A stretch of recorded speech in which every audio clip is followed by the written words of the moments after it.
And we are live. Good morning, everybody, or good day. I know it's not everyone's morning.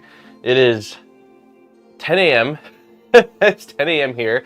And normally I feel like by 10 a.m. I feel pretty good, pretty alert, but Jackson hasn't slept. Well, Jackson hasn't slept as great the last couple nights, but I haven't slept as great the last couple nights. So definitely a little tired. I had set my alarm originally for 7:30 a.m. I was like, cool, I'll get up, do some editing. I'll feel totally alert by 10 o'clock. And then I don't know what happened, but I woke up to the alarm and it was 9:15. And I was like, great, I've got 45 minutes. So here we are. So I hope everyone is doing well. I appreciate everyone hopping on and hanging out so early. We've got basically our final walkthrough of the house we're moving into at 2 o'clock today, which is only an hour after we would normally go live, so there just wasn't any way to do the normal live stream, but we're super excited. There's that, and then Erin is leaving she's going home for her sister's baby shower, and then my parents are flying in Saturday, and then we start moving stuff next Wednesday, so it's just, there's a lot happening, but we're really excited. Hey, Zombie!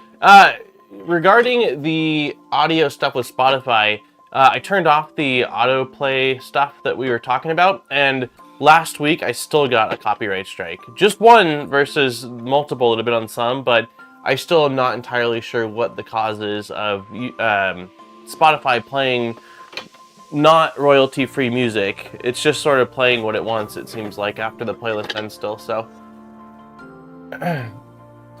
Just hit noon, nice, lunchtime. I haven't eaten, there's definitely gonna be food talk today because I didn't get a chance to eat anything. I've had like a quarter cup of coffee, but yeah, I don't know what the deal is with Spotify. It's a bummer. I thought that had solved it, but yeah, I got the same notice last week as well, so we'll see. It's annoying. One, I don't mind so much, like it's one track and I think I just cut that part out of the stream, but it's still kind of, it's inconvenient at the very least, so I know. Food is important. I'll try not to talk too much about food. Thank you. Coffee is food. Yeah, it sort of suppresses hunger. Snacking. Jolly Ranchers, nice. Okay, all right. Let's see. Good day to you, Morning Monkey. Hey, Chikaro. Swiham. Who needs food when you can just keep drinking coffee? Exactly. So, a couple things. The goal today is to get all the skirts installed and as much of the X-axis as possible. Will that happen? I don't know, but that's the goal. Last week we pretty much wrapped up the bed. I did discover a couple things. So, for one, if you were here last week, you saw that when we cut the belt, I just blindly used the lengths that were listed in SIBOOR's documentation. That it was a mistake. I don't have the strand we cut off, but like there was like that much excess belt. And then I went and checked after last week's stream to see what it says lengthwise we need for the X and Z, and we don't have enough. So don't follow the recommended or the listed belt cutting length. Either measure it out yourself. Yeah, measure it out yourself. I guess that's the answer.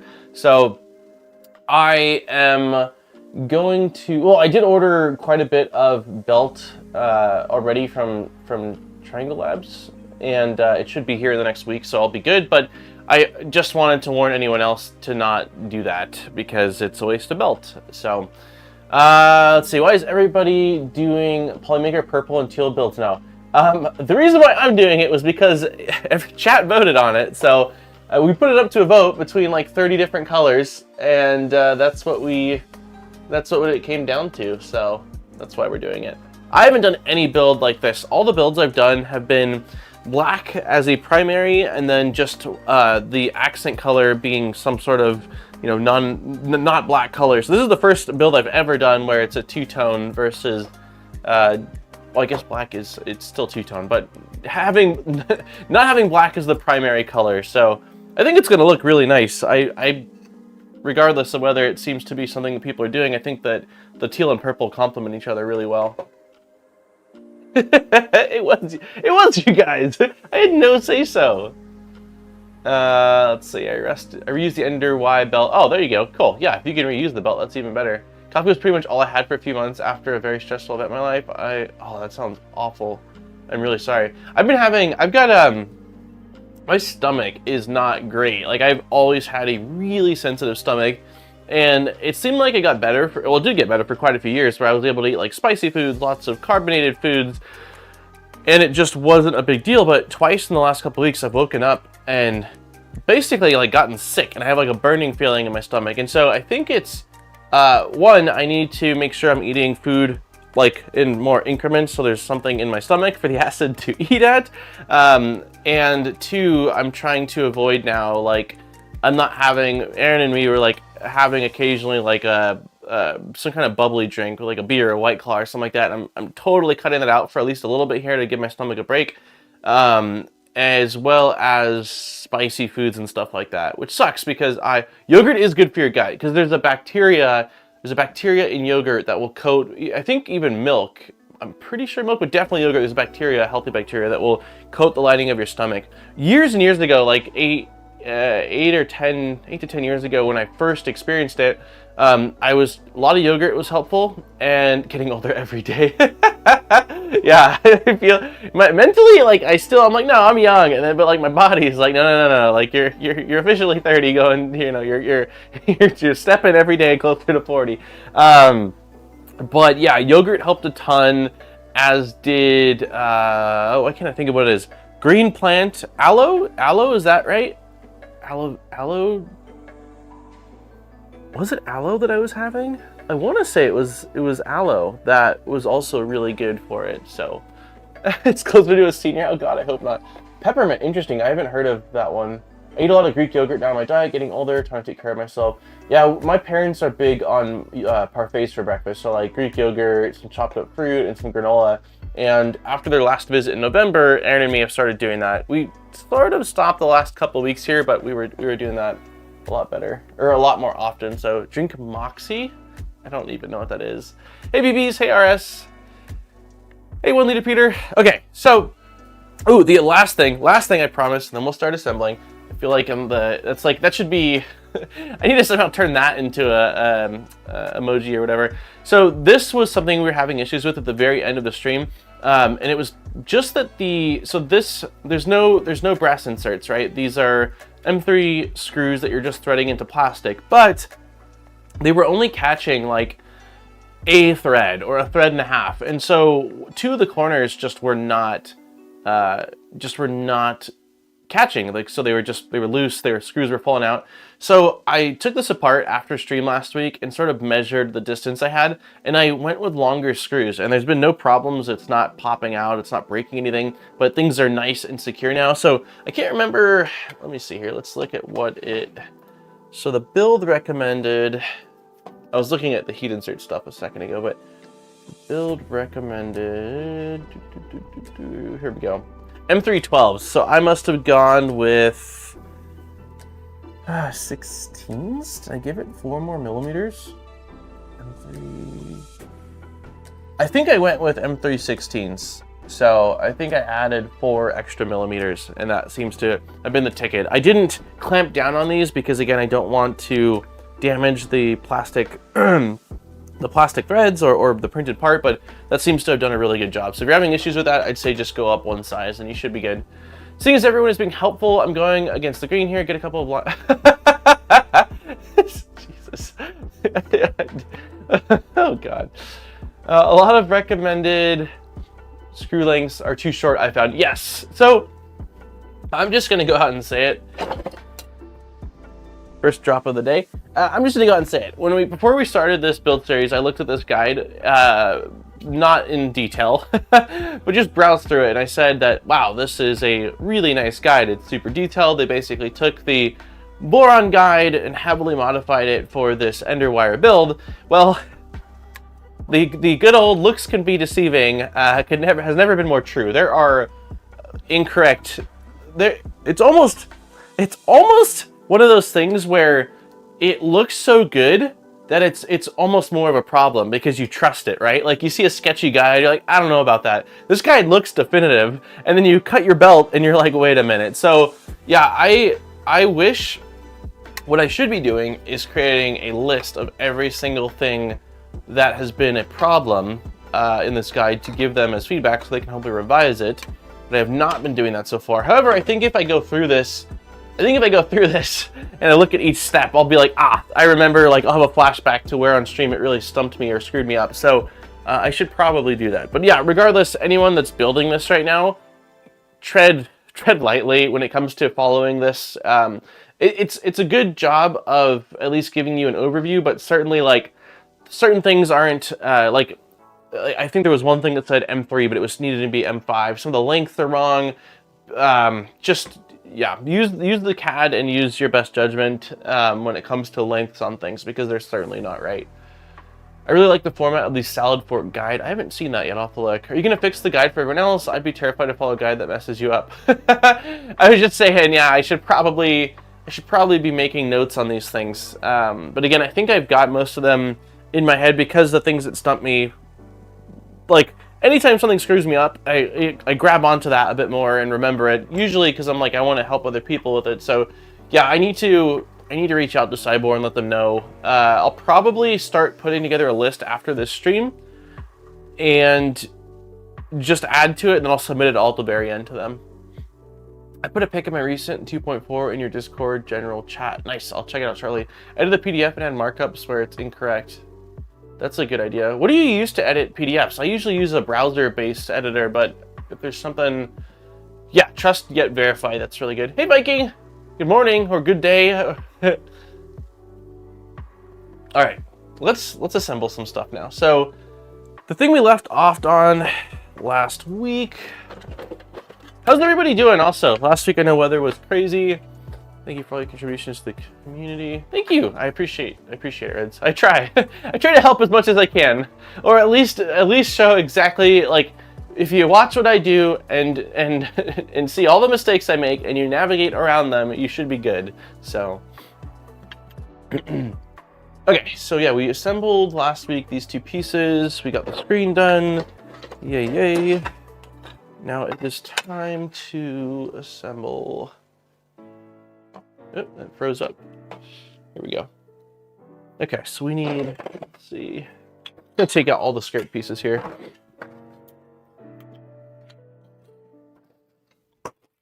Okay, all 6.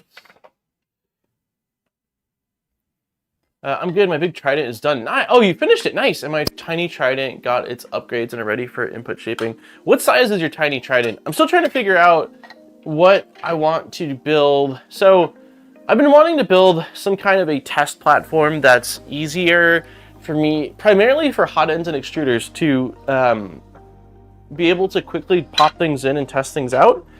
And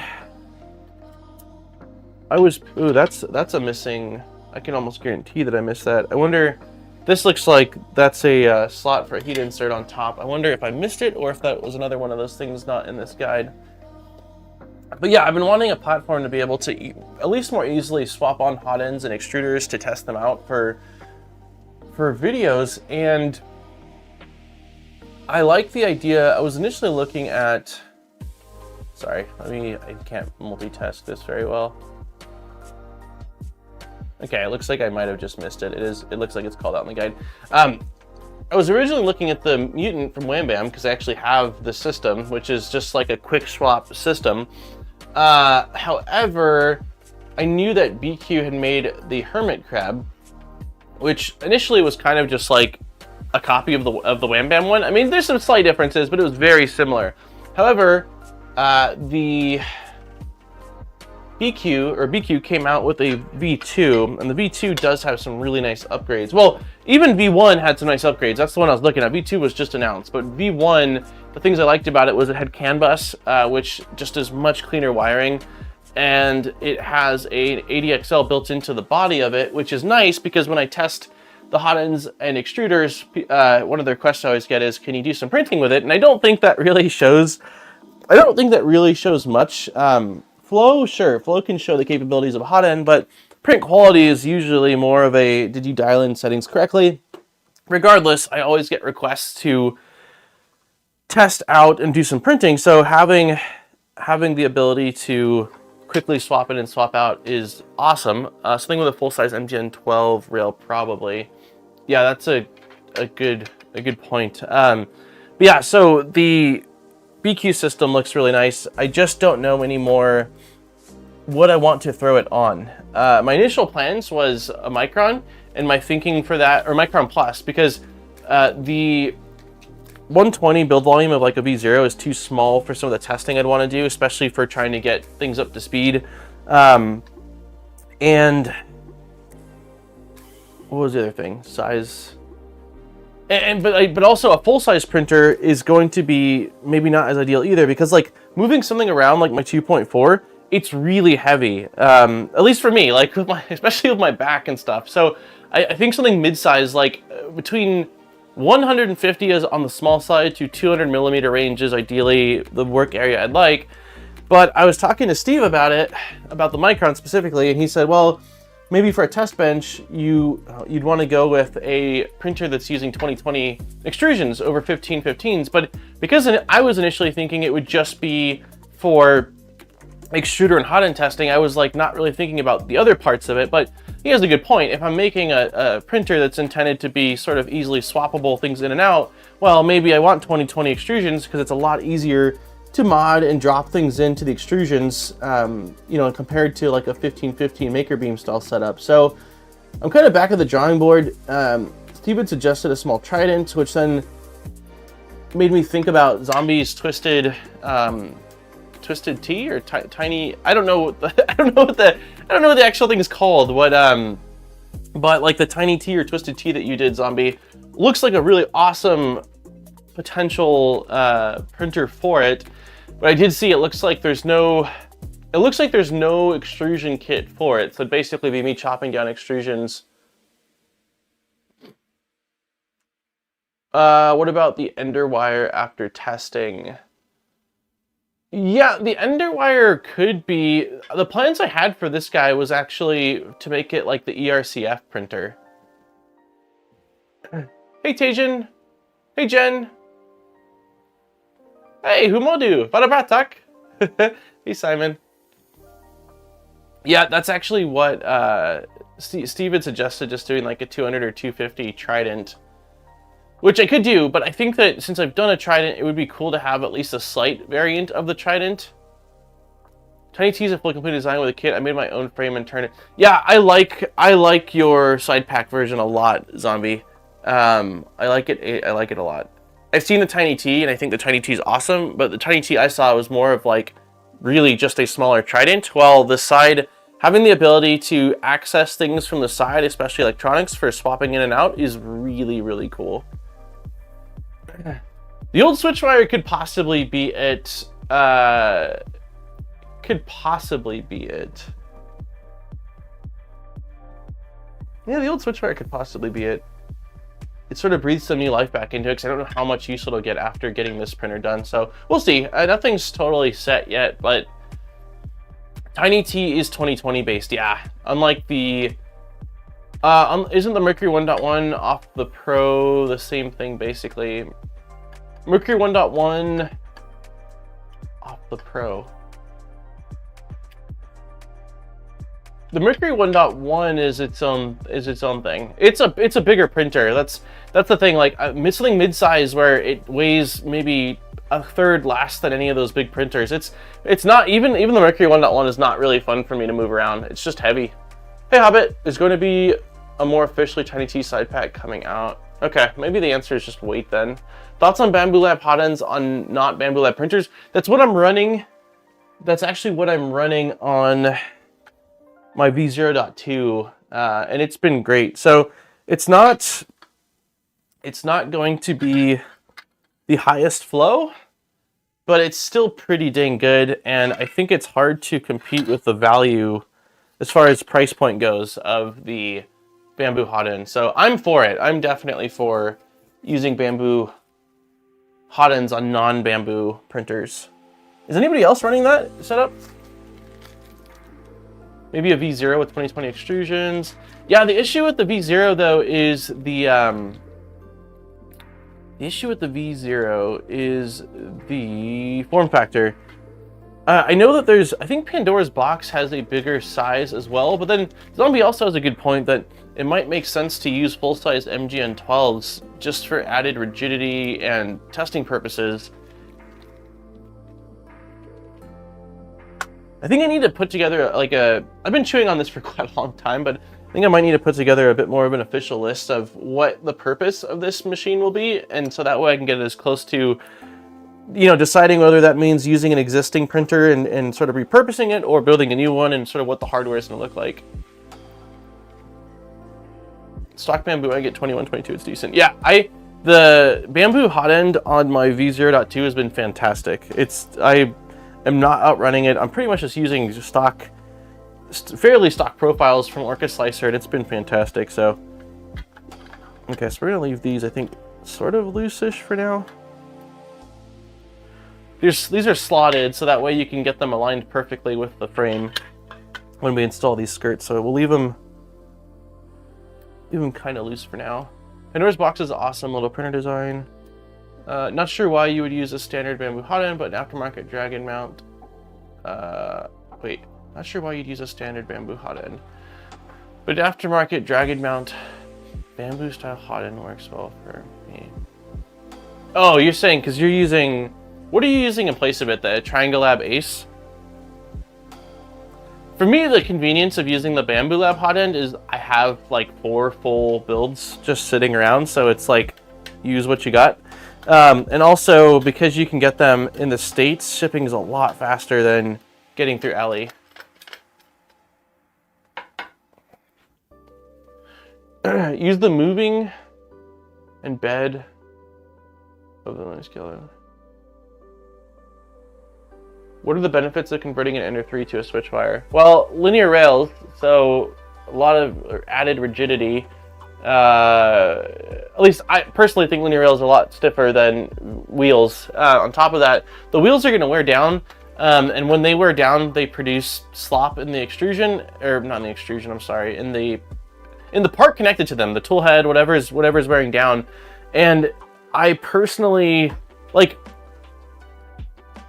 I don't like V-wheels, man. Like, they generate a lot of like palm dust or whatever material the ones shipped with are generate a lot of dust, and I'm just not a big fan of them. They're quiet, which is nice. Like, they're really, really quiet. But also you get the belted Z. So the belted Z, which, or belted, I guess, XZ in this case, but the belted Z I like over having lead screws, generally speaking. Compared to the Ender 3 standard, which is only supported on one side, you get support on both sides, and you get rid of any potential Z artifacts that you might get from a cheap or bent lead screw.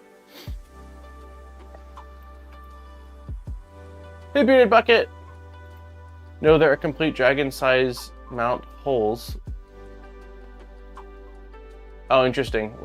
There are complete dragon size mount hot ends with a bamboo style heater block.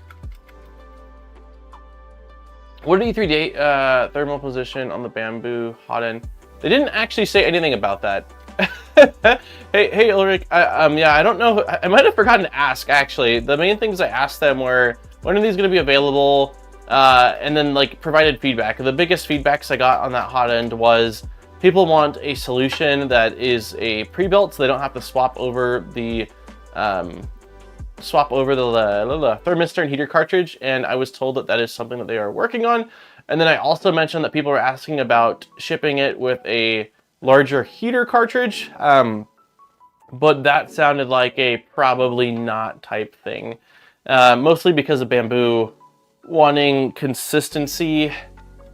Bamboo wanting consistency in the user experience, and they felt that having different heaters might not be the best, so we'll see.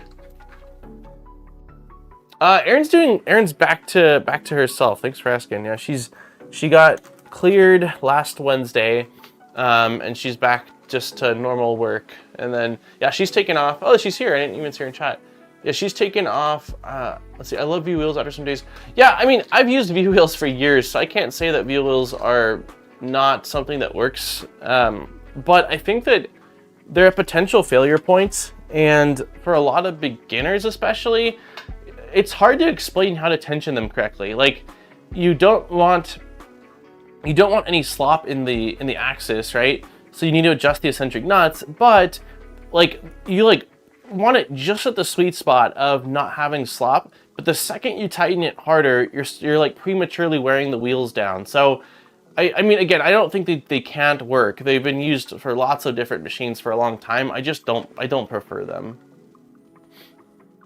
The Kevin aka Sam plus Rails. I had the Kevin aka Sam mod on this printer actually before we tore it down, but I was just using the roller wheels still, and it was only a single motor for raising up the X axis. So yeah, exactly. I've tried in the videos I've done for Micro Swiss when it comes to their like NG upgrade, but it's really difficult. These are not right as well. Yeah, so there's a lot of I'll show this calls for M312s here to hold the screen in place. I don't know if you can see that, but there's there's like maybe a singular screw or a single thread sticking out of there. That ain't gonna work. So that's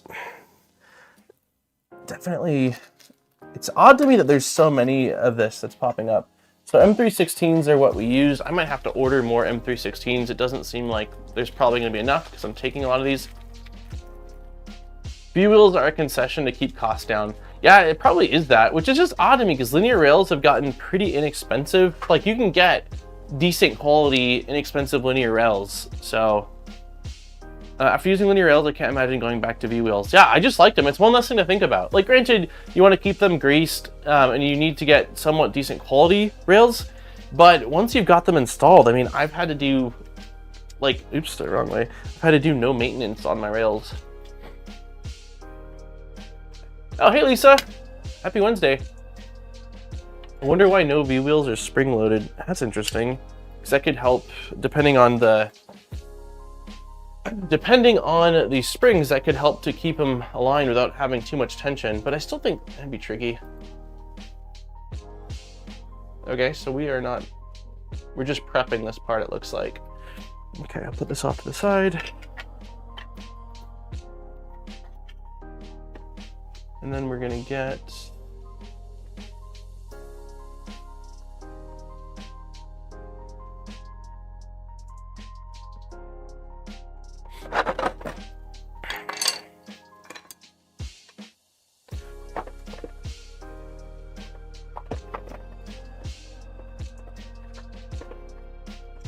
okay.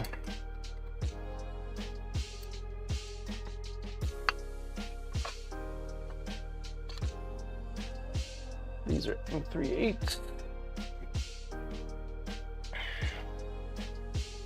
I still prefer rails, but wheels can be fine. One of the things about rails is to clean them, factory oils, grease, and apply proper bearing grease. Yeah, I do usually, the exception to that has been like Fabrico. I think, at least at one point, I haven't used Honey Badger rails since I think the Merc build, and I'm pretty sure those were already ready to rock and roll. And then I can't remember if LDO had, but yeah, most of the time, regardless, I still wipe down the rails if there's any factory grease on it. And the way I'm doing it now, which is probably overkill, is the Steve method, where I take them off completely, the bearing blocks, and then grease the bearing balls inside and just sort of move them around.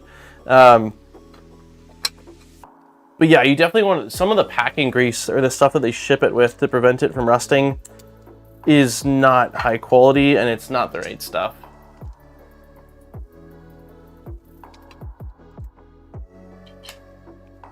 Install the screen on that part. Yeah, I will do that in a second here. They're still a lot more expensive for a decent one, especially for large printers. That's true. Yeah, I mean, that's a good point, I guess, that the cost of rails does scale pretty heavily for larger machines. Hey, R3D Remy. Most of Fabrico are cleaned and greased. Yeah, that's what I thought. The Steve method works wonders even for MGN7. Where should I get decent rails from? LDO? Yeah, LDO makes good rails, as does Honey Badger. Those are the main two that I can sort of guarantee. The we looked at the ones off AliExpress the other day that are in the Voron sourcing guide, and those are pretty good for the price as well. Speaking of the Mercury 1.1, I still need to rebuild mine. Ran into this weird banding issue precisely every 2 millimeters. Oh gosh. I'm still waiting for the were these slotted? No. I'm still waiting for the new frame that they were talking about last year. There's a new frame that basically has, it doesn't have a, I don't think it has a top hat incorporated, but it has a lot more space up top. It's beefier, and it makes it where enclosing the Mercury is a lot easier. I've had great luck with the West 3D Berserker rails. Yeah, I haven't tried those rails, but I know you've done quite a few builds, so if you've had good luck with them, then that's another option. How does the price compare, Zombie, compared to like if you took West 3D's Berserkers versus Honey Badger versus LDO? Is it similar? Is it less? Is it more?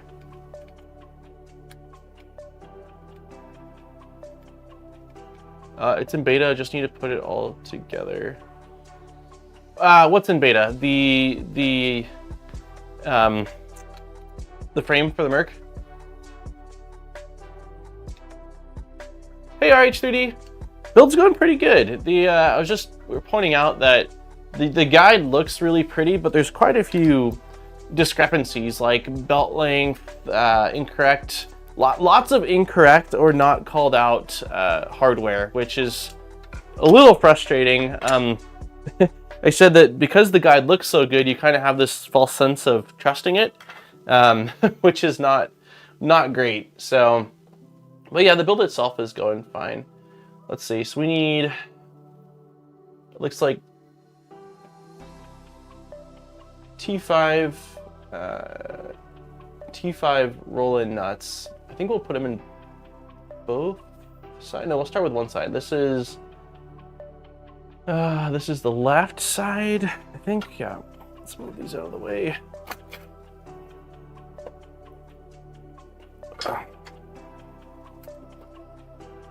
Oh gosh, I'm dropping stuff left and right. Whoa. In fact, it's easier to say the only bad rails I've gotten were ones from Amazon, and they were not cheap. Just get all your rails from the main vendors. Yeah, I ordered some Amazon rails actually too on my first V0 build when I screwed up, and they were also garbage. I actually don't think it was rails that I ordered. I ordered a bearing blocks, preloaded bearing blocks, and they were really bad.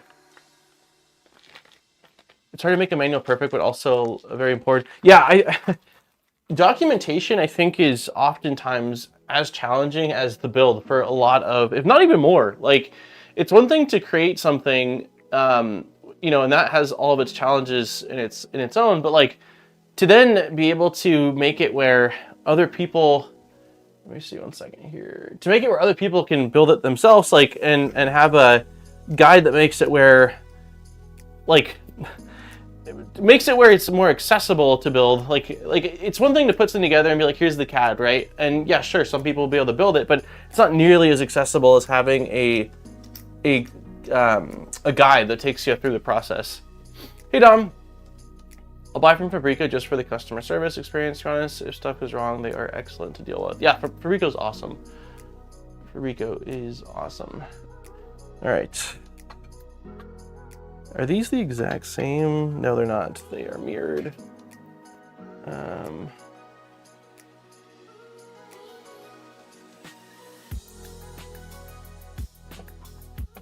Okay, this doesn't tell us what size hardware to use. It doesn't look like. I think my mouse is also maybe dying on me. So it shows putting M5. So we attach these. We put those together. We did this. Okay, it does show this threading into it, but we haven't attached this yet. So it assumes we've already attached these. All right, so for this, like, we have to go to the CAD. So let's do that. Let's get rid of you. Where are we?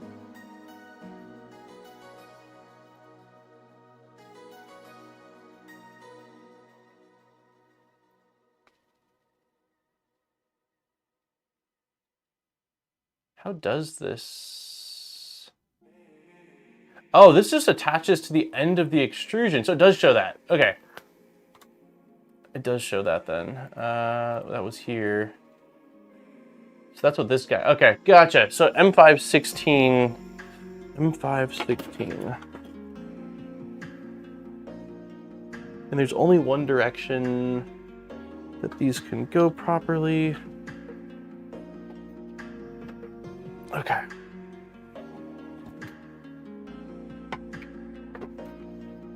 I just finished, oh, nice. The feet use those rolls in later. Oh, gotcha. So you're saying it doesn't go in right now. Okay, interesting. So yeah, this has, we have big holes in this piece, and that's going to be for this, which is going to go, that doesn't seem right.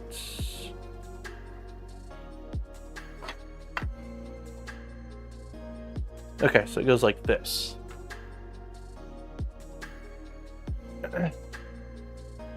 Hi Daniel, just enjoying a little lunch break. Hey Robert, happy Wednesday, happy lunch. Thanks for stopping by. I agree, showing all the screws and small details to make it understandable for everyone takes a lot of effort and time, and then you write some wrong size and do some changes and it gets even harder. Yeah, it's super tough, I think, especially if the project is being actively developed. Almost impossible.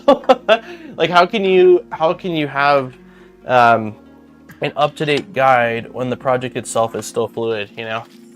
I think that if you get the project to a point where you're like, this is V1, and then all the changes that are made after that are sort of in like some sort of beta world, and you don't add those to the guide until it's out of beta. But yeah, that's tricky. Hey DJ, since getting the K1, I've gotten a bit lazy with all the mods, and I'm laying around waiting to get done.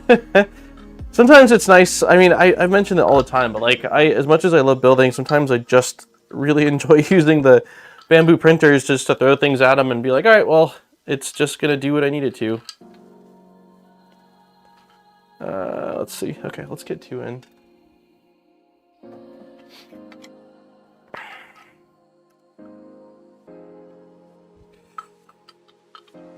It's one of those awkward angles. Let's see, how's the overhead camera look?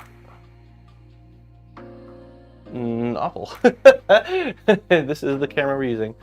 Hey, Cookie. Let's see if I can just get these in a couple of turns each. Nope.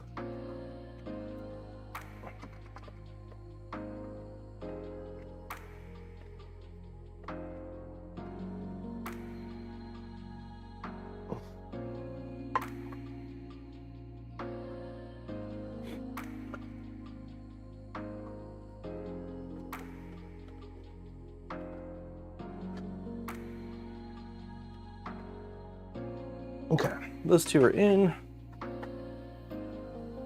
How to resist the urge to upgrade a 3D printer and actually print useful stuff?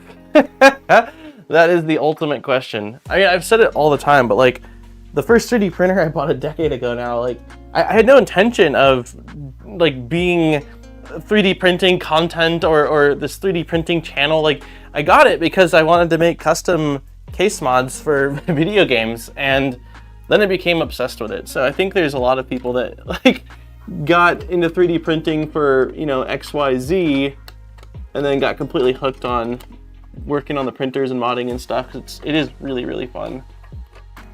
It's really awkward. And that did not go in at all. Perfect.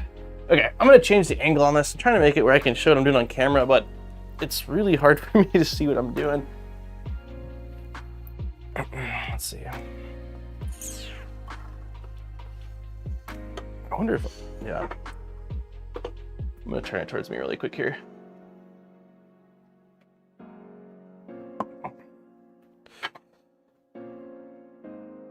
This is much easier. Maybe if I go overhead, you guys can kind of at least see what I'm doing. There we go.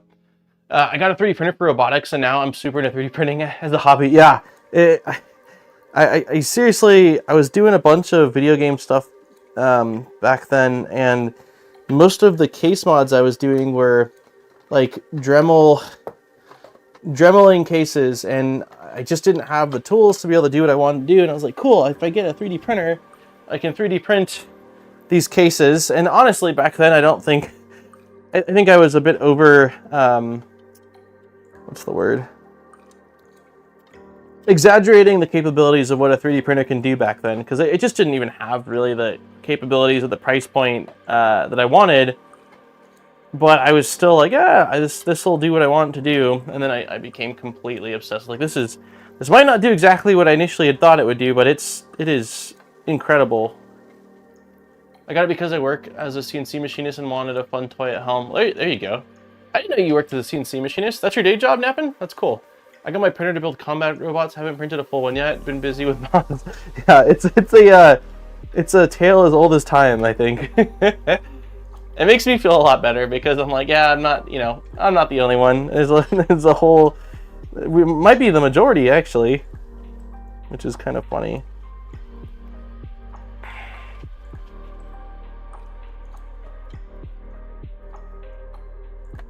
Okay.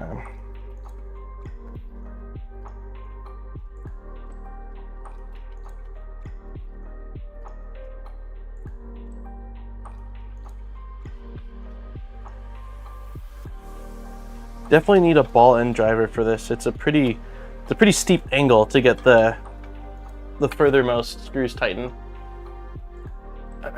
Talking about cases, Nero just did a 3D printed case. Yeah, I saw you posted a picture of it. It's funny, someone just messaged me, like, I don't think it was because of Nero's. I think he was actually working on a 3D printed case and was telling me it was something I should look into. I like the case I have. I do need to clean this PC out. When we move in the next week or so here, I'm going to at least dust it all out. It looks bad. I've been saying it for a while. I cut and tapped my twisted T-frames. I got it all correct, but it was a major pain. Gotcha. Yeah, I don't think I'm against doing that if I decide to go that route. But do you have a list of the? I might hit you up, Zombie, about this. If it's the route I end up going, I might hit you up about the frames on it.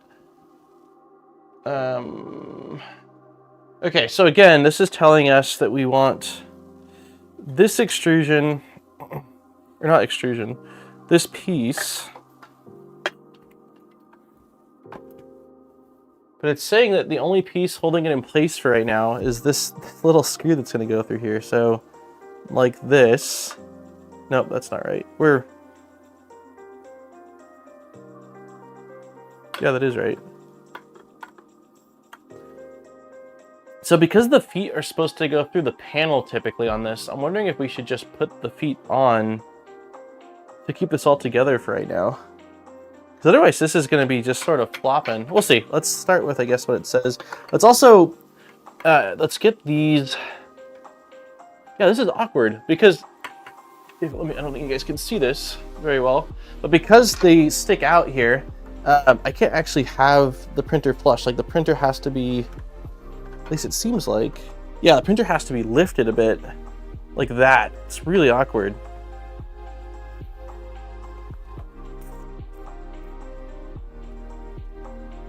Thinking I might put the feet on right now. Is it possible to do an SD cardless update of the Manta? SD cardless update. Do you mean you have a new Clipper version you want to install? Hey 3D.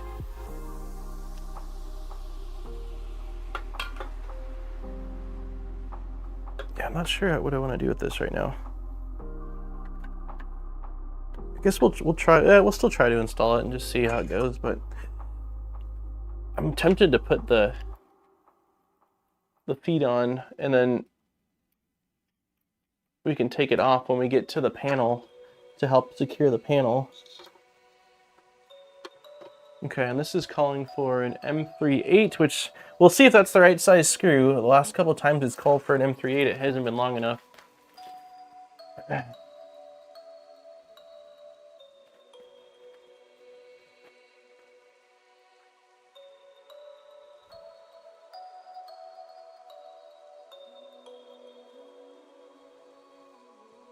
Yeah, is there a reason you don't want to do SD card? Is it just hard to access on the printer?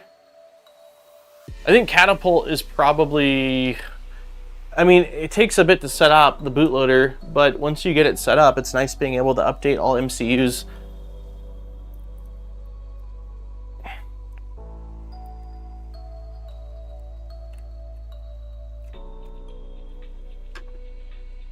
Okay, so it looks like M38 is actually correct for this, but again, it's super awkward the way this is. I think what I need to do is like sort of wedge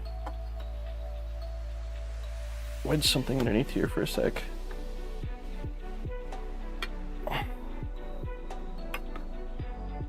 There we go.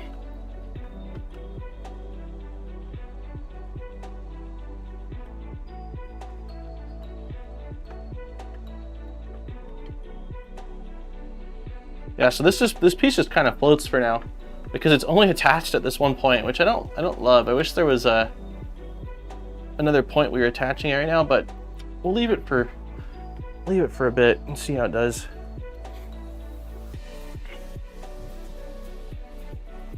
Okay, so next it wants us to attach the front. Let's see. Why not put the printer on the edge of the table? Yeah, I could do that. Potato, potato. All right, so let's turn this towards the front.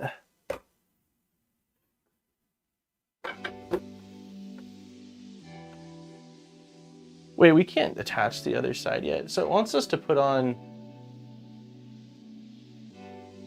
Okay, it wants us to put on both sides there. It doesn't call it out, but the next step has us attaching the front, which has us bolting these into the sidewalls. So we have to do that again. We have to do the other side as well. So let's just flip it like this.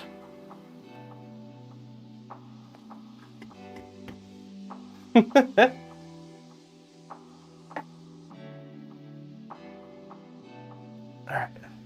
Well, edge of the table, in my defense, is riskier because edge of the table means that one movement and the weight, which is all on the bottom, causes the thing to flip off. So there's a method to my madness. I've dropped enough things to know that, Okay, so we're doing the exact same thing. This guy is going like this. And we need, again, M516s.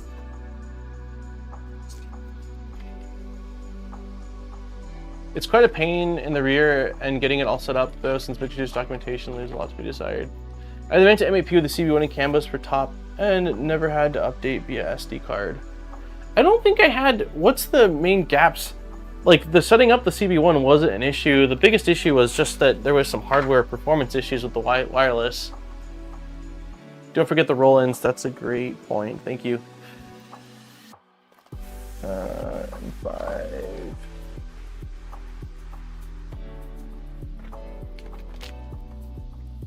Alright, so this guy's going same way.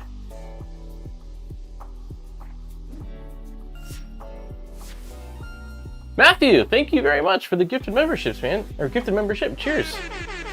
Low Sync, you got it, thank you. Good morning. I might have put these in the wrong direction, but it should be no problem. Hey, Jermaine. Oh, it's the, yeah, okay, that makes sense then. Yeah, the CAN bus is the headache, I understand that. Did you end up doing CAN bridge or did you use a UTC setup?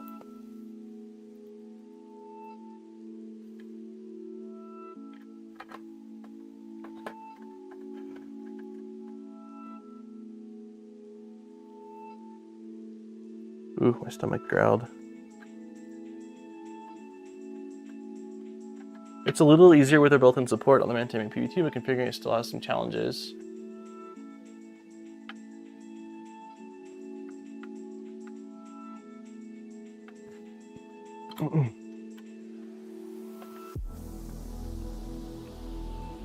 Originally, I had to use the U2C, which was a huge pain. Then I bought the MB2, which had onboard CAN bus support.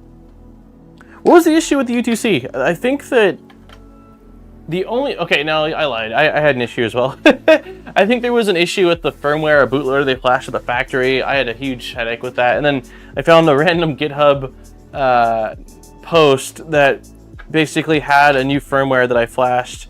Yeah, it's been, I think sometimes on these more complicated things, I sort of, I tend to like black out the bad parts. But yeah, it's coming back to me. I remember it was not fun. Okay, this thread sucks, but it's going in.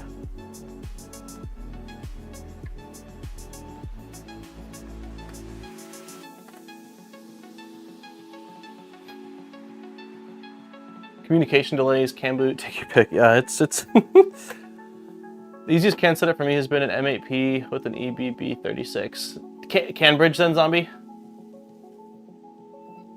Was that the U2C or U2? So mine was Big Tree Techs, Ted, the one that I had the issue with where they had like flashed something incorrect at the factory. Yeah, I haven't used Mello's USB to CAN board. The only thing I've used from Mello that's CAN related is the Fly SHT36 catapult. Gotcha. Yeah, so CAN bridge then.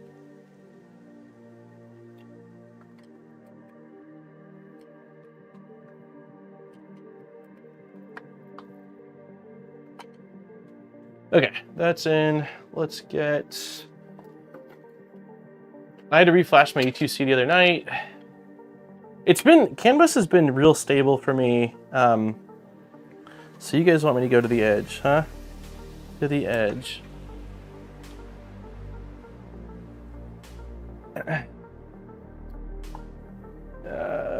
Let me do, let's see. I can't actually see where the heck these...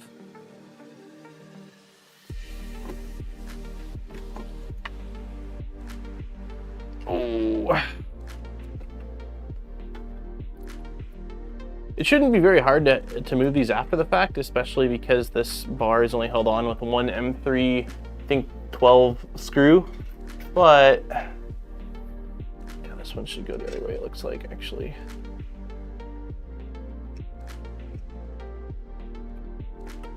Still like to try to get them somewhat aligned.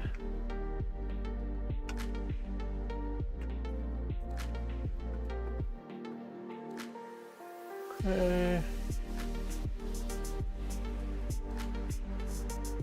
Oh, come on. I don't think these will even stay. Someone mentioned it, but like, I don't think it's the extrusions. I think it's the roll-ins that they send. They're just not very springy. They don't spring very well. M38. CAN boot is just under a new name. Yeah, CAN boot became catapult, but it's my understanding that CAN bridge is what Clipper calls any setup that's using the main board as the transceiver as well, like where it's built in.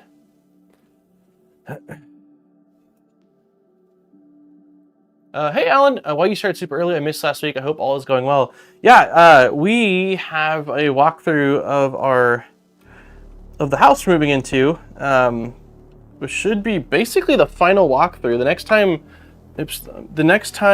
I'll move this to the edge.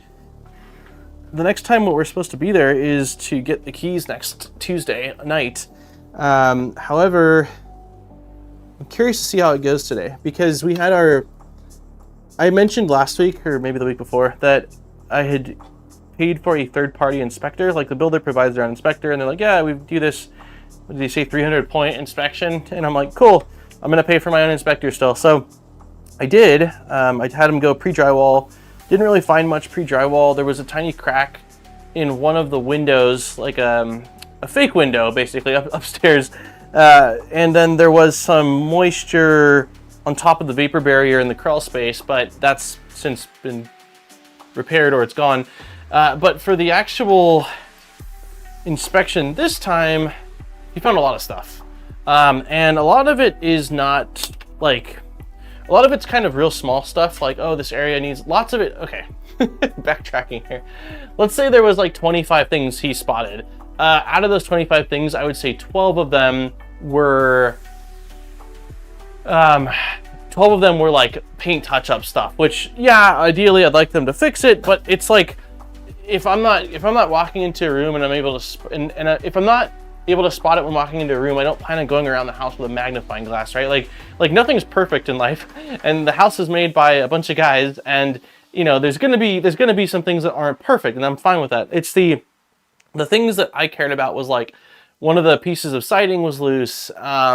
There was some filler that was forgotten between the masonry and the house. There was, what else was there? Oh, the court, like the island wasn't, like there's these triangular pieces that act as additional support. It wasn't sitting perfectly flush with it. Like, those things to me matter. But the small paint stuff, I don't really care. I'm just curious about what out of that list he provided they're actually going to fix, or what they've already fixed. So we'll see. But yeah, we're supposed to close. We're supposed to close on Tuesday, and we kind of have to close on Tuesday because I took off a week and a half from work to paint the garage, epoxy the garage. I've got fence guys coming, internet guys coming. Like, I can't delay things. So I'm hoping for the best, and we'll see how it all goes. But yeah, there's just a lot going on. But it's awesome stuff. Erin's doing better. Her wrist is doing much better. She's taken off on. She's taking off. Did I put this in the wrong way? No, that looks right. She's taken off on Friday morning early to go home to her sister's baby shower, and then my parents are flying out Saturday night, and they're going to be staying with us for like 2 or 3 weeks, I think, to help with the move, help to watch Jackson and stuff like that. So it's going to be a crazy couple weeks. Hey, Burns. You're not late. The stream is just early. All right. That looks really nice. Oh, the skirt really ties it together. Am I really putting it on upside down? No, I'm not. You're trolling. You gotta be trolling. Let me see. You're totally trolling. That's what I get. That's what I get for listening. Okay. So we need to put magnets in here, which I can add after. So let's just get this. Let's drop this in. Why is that not? Oh, that's a slot. Okay. So I'm going to have to adjust some stuff here. PC with this.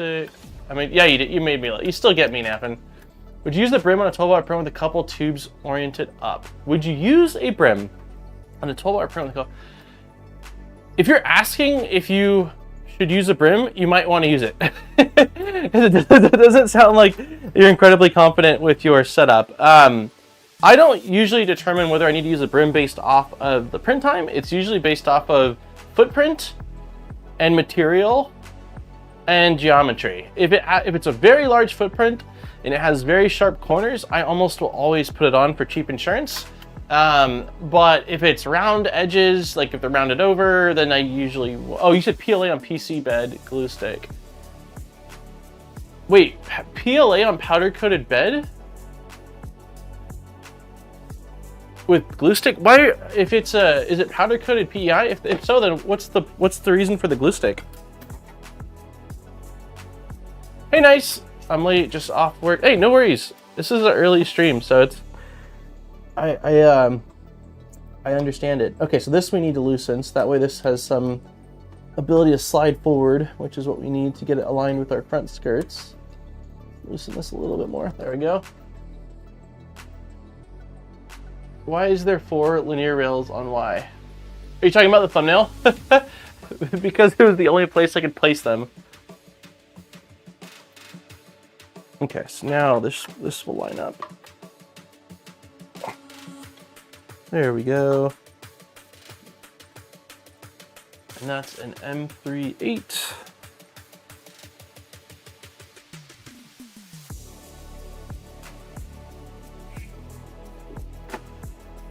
Nope, let's not slide the printer off of the workspace. There we go. Oh, polycarbonate. Oh man, I haven't used that in a really long time. So it's tough for me to say. I feel like the stuff that comes on the Ender 3 has insane adhesion, but that's actually, it's a problem. Like, you almost want the glue stick as a release agent more than help to keep things sticking. I'm sure it's an M38 napping. I want a printer with 8 Y rails. Yeah, big bed slinger. Yeah, it depends. I never usually use brims. Well, to be okay. Now that Bamboo Lab has auto brim, if it tells me I need a brim, a lot of times I'm like, whatever, just use a brim. It's not that big of a deal. Or Orca Slicer will do the same.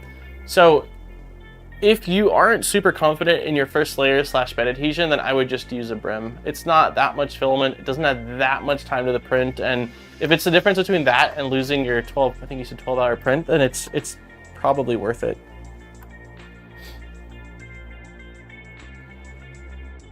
Okay, so we need M3 12 socket heads. 12.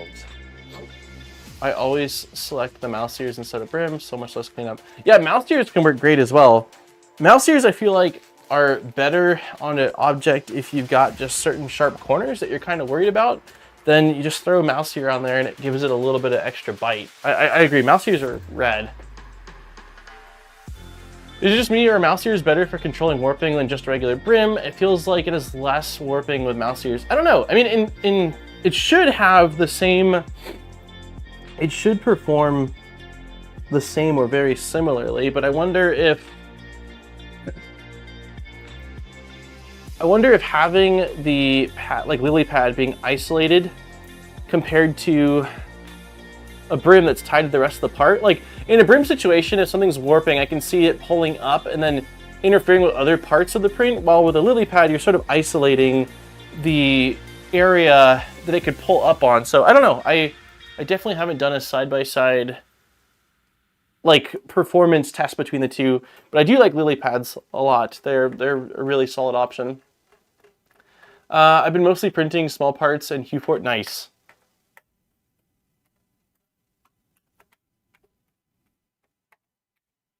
I really like this skirt. Oh, you know what? That's the end of the track.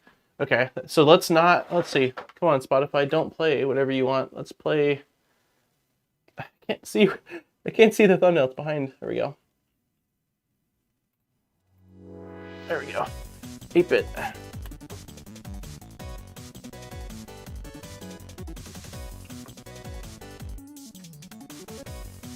Yeah, I really like these skirts. Okay, that one's in. Let's do this one as well.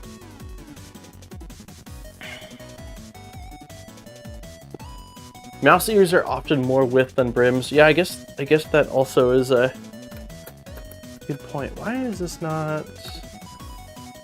Oh. It's interesting. I'm gonna loosen these, the ones I just tightened up, a hair until I get the other ones in. So I think it gives it a little more play while we're trying to get this aligned.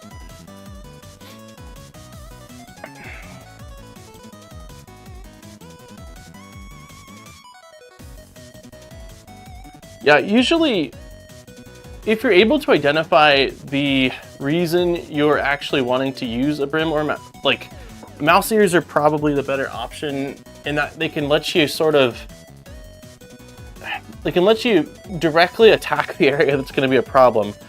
Like most of the time when using a brim, you don't actually need a brim for the full thing. It's a certain area, it's a corner, it's a weird sharp area. But I will say that I've used brims a fair bit, especially when printing larger like ABS and ASA parts, and it typically works out pretty well. Tomorrow, are you saying that you do another recipe? Can't wait for the release so I can give you money. Oh, for the transmission distance tool, right?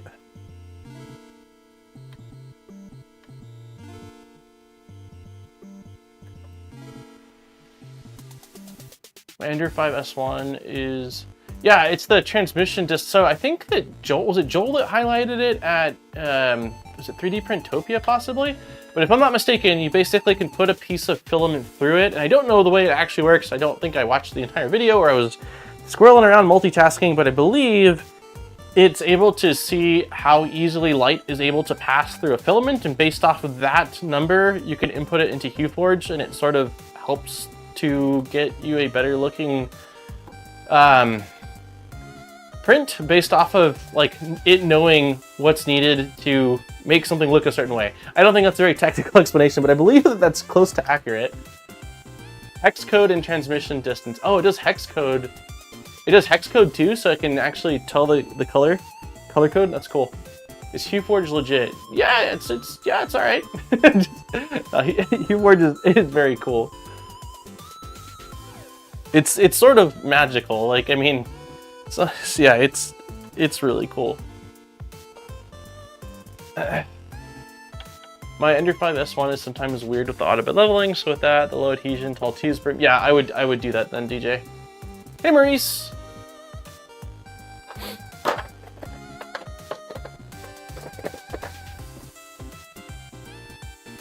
Do you have a target release date for the color hex code 2, but color still very much... Do you have a target release date for it, Ajax, or just whenever it's ready? Okay, M38.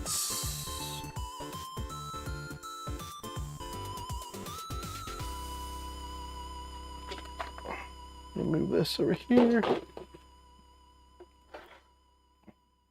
All right, these are gonna really tie it together now with our little accent pieces in the corners. Ramping up production now, nice, okay. The reason I got a PNS was for HueForge, have not started on that project. I use tabs on the corners and so I use tabs on the corners? Why can't I picture what tabs are? Oops. Is tabs not a, is it a variation of a mouse here? Very soon, okay, awesome.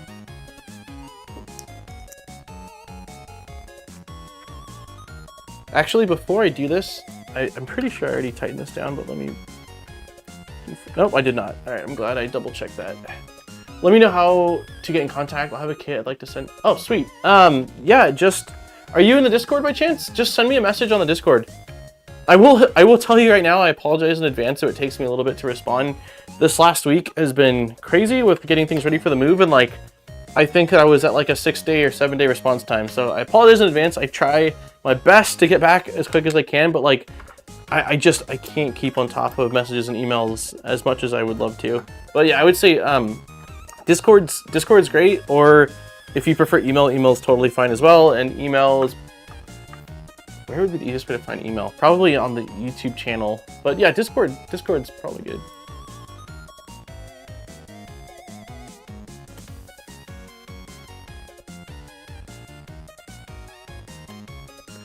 All right. Yeah, that looks awesome.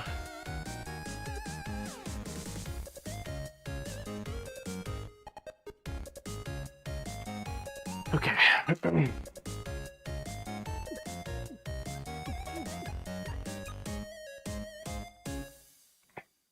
Awesome, I'll reach out. Cool, sounds great. I will keep an eye out then, knowing that you're gonna send a message.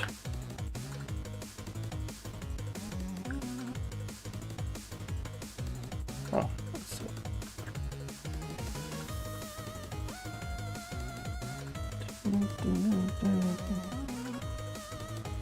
This song really makes me want to play like a beat 'em up game.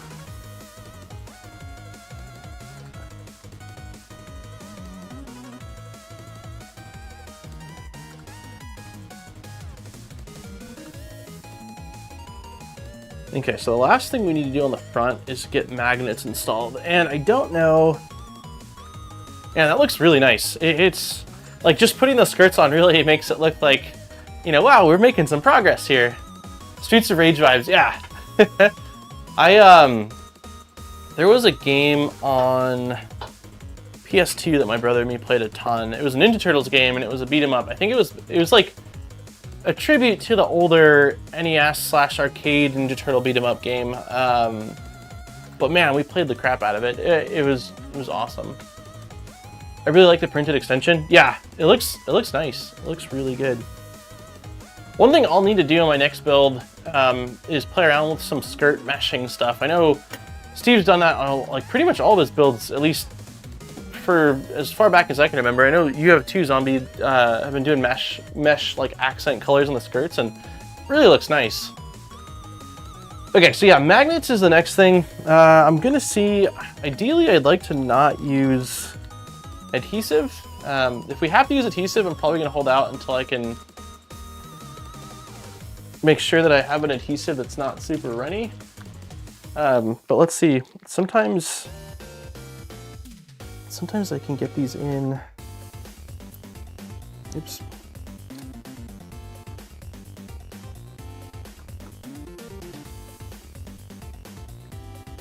Okay, so I'm convinced that if I can get this in, and I goofed, like, the instructions tell you to put the magnets in at this point. I feel like the magnets should have gone in quite a while ago.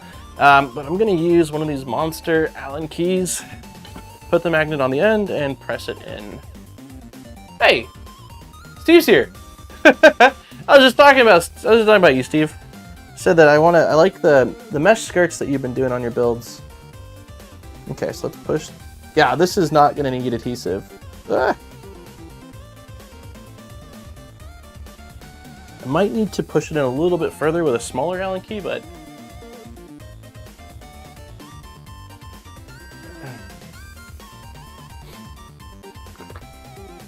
I was telling everyone, because I showed you this, the build guide for this, right, Steve, the Enderwire, that they sort of like, well, they basically took the Voron one and modified it with, that one, with the changes for this, but it's been deceiving. Like, the guide looks good, but there's a lot of incorrect hardware. Like, the length that I needed for the belt was way off.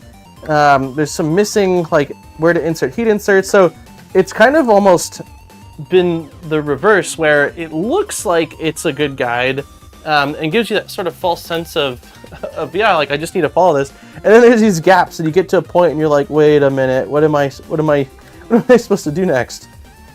So hopefully I can make a list of the things I've ran into, because they got the right idea, but there's more mistakes than there should be, I think, in a guide that was published 4 months ago now. Reason his Tridex stream is so popular has mesh instructions in there. Nice. The Teenage Mutant Ninja Turtle PS2 beat 'em up, and Tony Hawk Pro Skater on the PS2 all day, every day. Yeah, the Teenage Mutant Ninja Turtle game, I think I might still have it. I don't know if I do anymore. I held on to it for a really long time. Okay, so our front is done.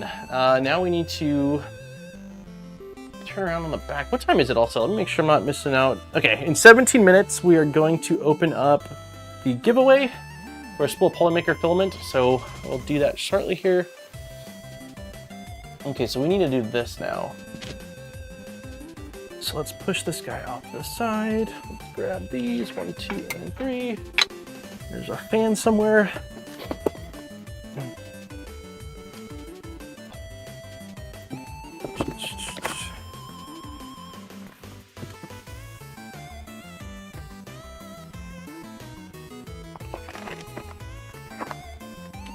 Why am I not seeing? This looks like it's got to be a pretty large fan.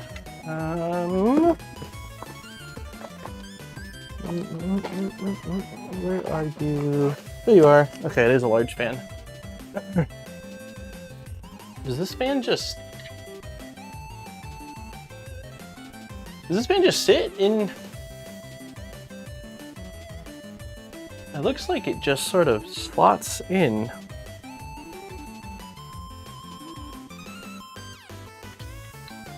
Interesting.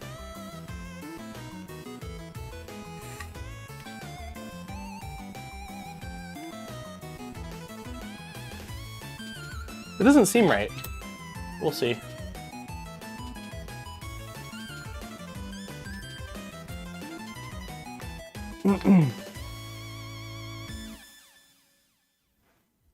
The fan is just a press in. Okay, so the fan, we're just going to try to move the wires out of the way a bit, but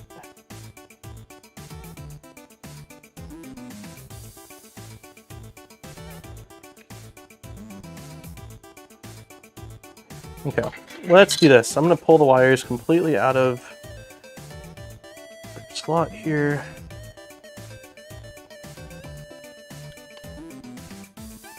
There we go.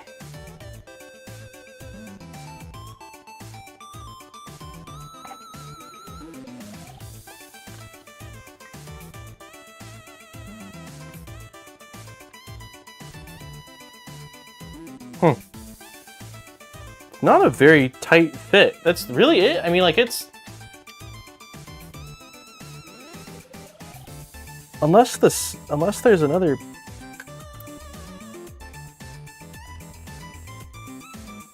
I don't know that I love that.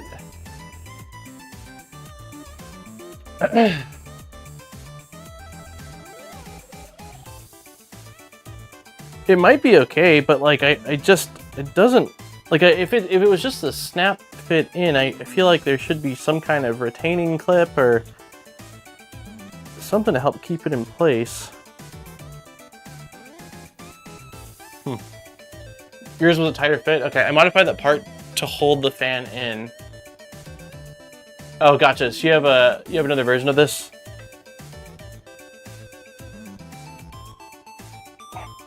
Yeah, mine definitely isn't very tight. I guess I'm gonna install it for now, and then I'll take a look. Pinch the wire in the edge. It will solve it from sliding out. It was on the Enderwire I did off stream. Gotcha. If you have that file, I might end up reprinting this out. I'm gonna install it for now and hope for the best, but if it falls out or starts sliding out once, it's gonna drive me crazy.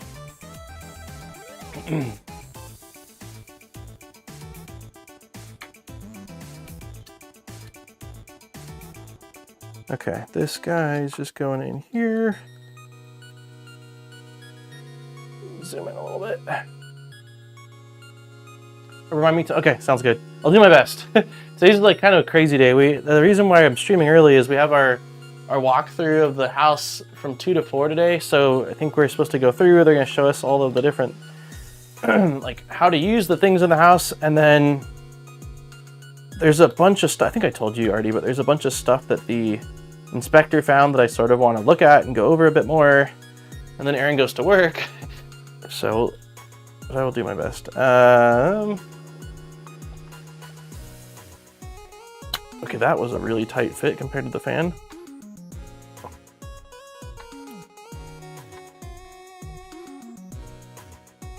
Okay, that's not going anywhere. And there's also, it looks like a retention clip for this guy. So let's see if I can find it.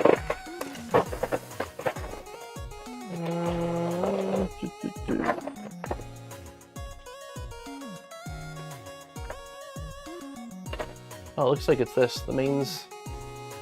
Yeah, it's this guy. Little mains inlet logo. Hey, SIBOOR's here! The fan should come under pressure. It seems that the material expanded a little. You can see that due to the vibration. It should not come off.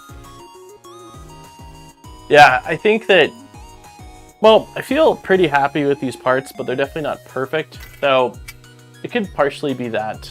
I still think a retention of sorts would be nice, even if there was just a little lip inside of here, so that way when you push the fan over a certain point, it's got some stuff that's sort of sticking into it. It sounds like Steve has a modified version of it, so we'll check that out. Since you are here, I did want to mention that there's been quite a few things in this guide that are incorrect as far as like belt length goes and screw length, or missing, like there's a section. I'm going to put together a list. I don't expect you to remember this stuff here, but one that was a definite whoops was on the bed. So yeah, we got to this part. Where is it at? We got to... Where was the part we got to? Basically, there's 4 holes on here that need to have M4 or M5 nuts populated inside of them, but it's not called out anywhere. And so you get to this section right here where you're trying to install these, and these nuts have to already be installed. The rail here, the rail doesn't give you enough clearance to actually get the nuts in after the fact, so we had to remove the side brackets to pop them back in. So this should be updated to be further on. So I'm gonna send a list over with a few things. I'm planning on probably waiting until after the build's done so I can kind of group them all together, but some of those things would definitely make the build go a bit smoother. I thought you'd gone live early. I thought I was losing it. You still might be, but yeah, we did go live early. I think the Switchwire design had that issue as well. Okay, so maybe that was because they took that from the official guide. I just blue tack it for the time being. Thanks for the contribution. I will get the engineer's note. Cool, sounds great. Again, I'll send over some stuff later on. We're currently correcting this part of the manual. Cool, thank you.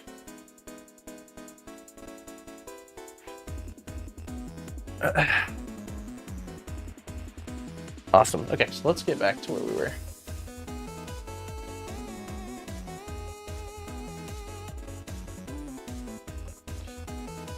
Okay.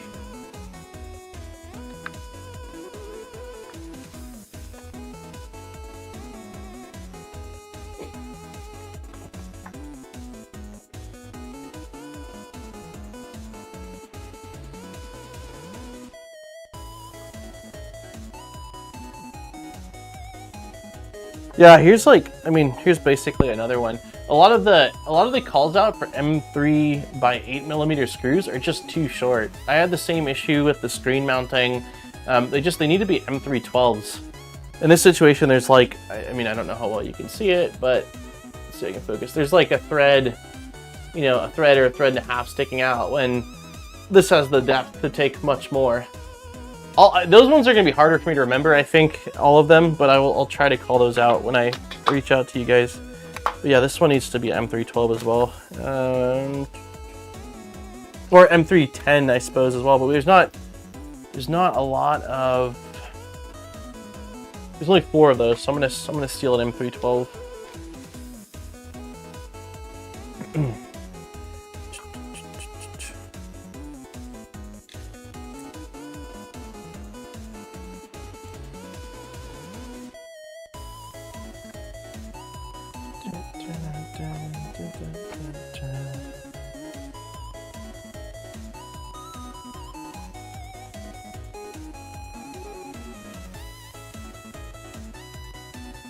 This is why I prefer kits shipped with like plus 10% screw quantity. Yeah, I agree. The Mellow kit that Steve and I built was not very generous when it came to screws. I had to order at least 1 set of screws off of Amazon for that build. I also appreciate, even if it means that you have to increase the cost by a couple dollars, whatever it costs for the screw, I like having a healthy amount of extra screws. It's also really nice for mods as well.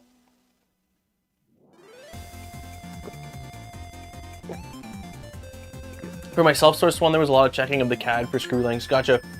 It's entirely possible that a lot of these errors were carried over from information in the official Dark Dog build. I don't know that. All I know is that, this is published in the GitHub for SIBOOR's build, so somebody should have tested this and gone through and made notes of these things, that's all.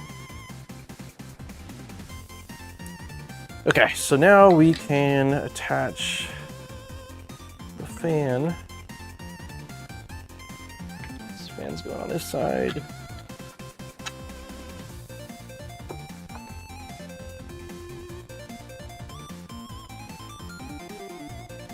Can you do overhead? Yeah.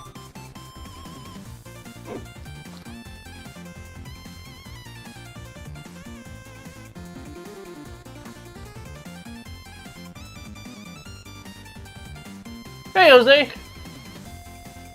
Happy Wednesday.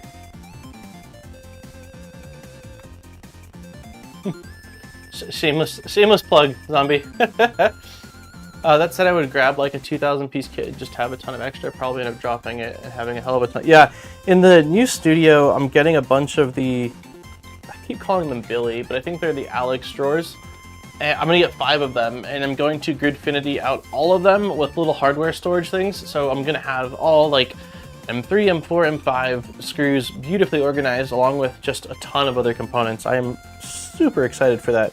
Been wanting to do it for a long time, but just knowing that we were going to move, I didn't want to have to deal with setting that up here and then tearing it back down. Hey Jack, happy Wednesday.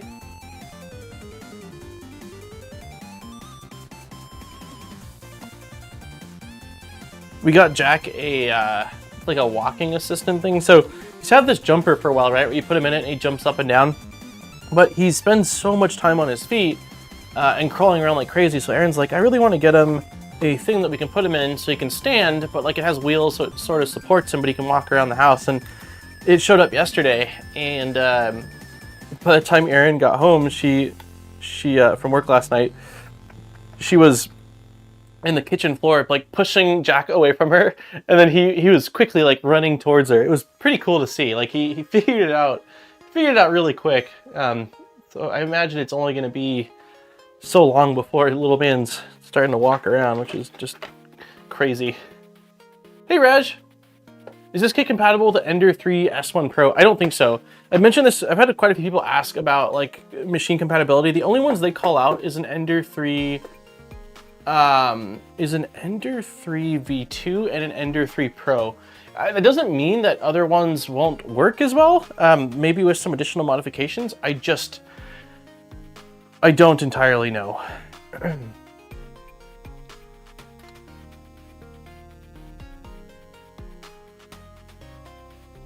So this is gonna go like this.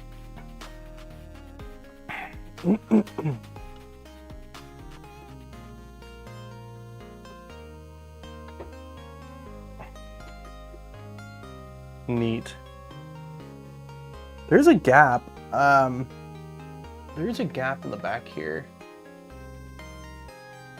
I wonder if that's a me thing. Is anybody else that's built this? Because again, these aren't the original panels. I cut these panels because I screwed up I broke one of the panels it shipped with, but there's a gap, like, I mean, a pretty decent gap at the end of the extrusion of, I don't know, what is that, 4 or 5 millimeters? I'm curious if the stock ones also have that in the design, or if that was maybe my tolerances were slightly off in the, or my parameters were slightly off.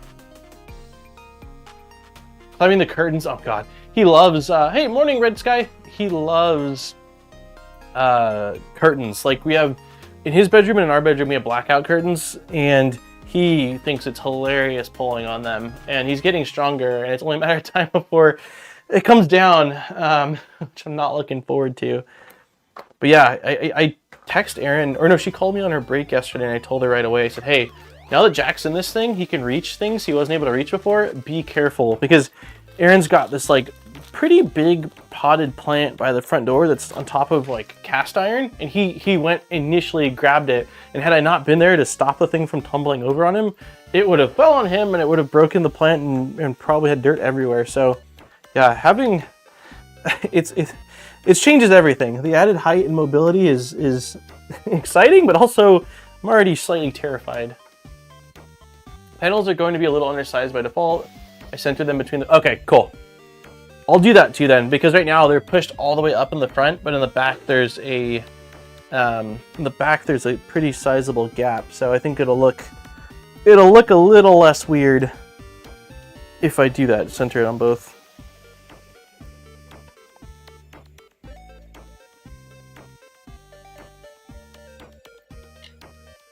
Let's actually do that really quick here. So let's, is this the right size? Yeah.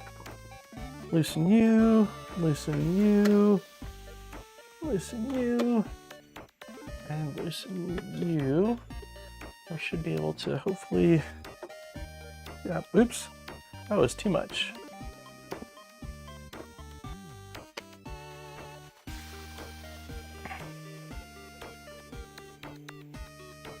Yeah, it looks about right. Yeah, that's way better. It's not that bad of a gap at all. It's just because I had it favoring the front completely, it was looking like much more than it really was. Oops.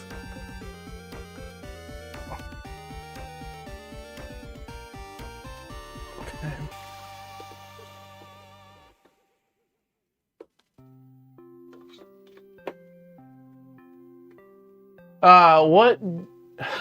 What song is this? That song was, that is a funny typo. So it is, this is Milky Way. So the song is called Calamine, Calamine, by Stream Beats. That's what the one was before this. Put a little foam on top of the back edge of that panel. Yeah, it's not a bad idea either. I do have some, I think I ordered the wrong insulation foam. I don't even know if this is straight. I'm gonna, here, we'll tighten it for now. This is super easy to adjust, so I can do it after the fact. I don't know why I was set on doing it right now.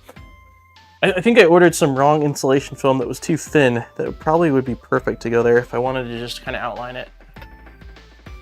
Stop making me want to build this printer. It looks so good with those skirts. It does look really good. You haven't built a Switchwire, have you, Zombie?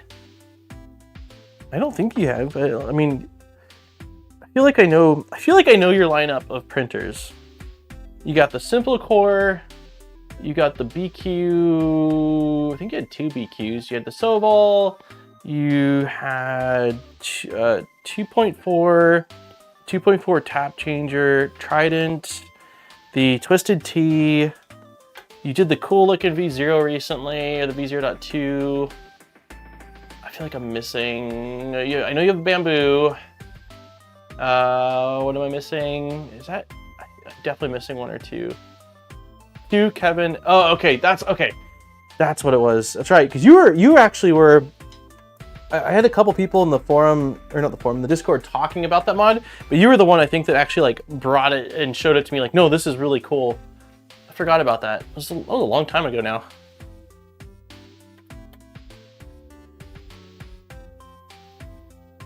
Okay, those are good. Yeah, this part, the fan might be okay. Once it's all kind of tight, we'll see. As long as I don't do anything silly. M3.8s, M3.12s on the inside, M3.12. I built a couple of Enderwires on my Twitch stream. Oh, you have? Nice. I think I knew of one of them. I think I remember you posting pictures of one of them on Twitter, but I don't know that I knew you built 2. What color scheme did you go with? About 2 years ago, I used BQBX and modded it. Yeah, I remember you showing off the BQBX. That was an oldie. Oh, get low. Okay, this will be a little interesting. Let me see if I can let you guys kind of see what goofiness I'm up to. Because this hole right here is for a threaded insert that's on those sidebars that we attach, these guys. But because they're only attached way over here, they're like down into the side. So you kind of have to help push it in place. Might be easier if I start with the screw.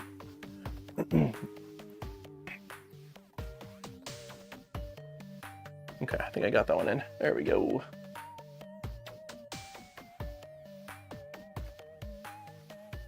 I built a couple about 2 years ago. It's a Dusty now.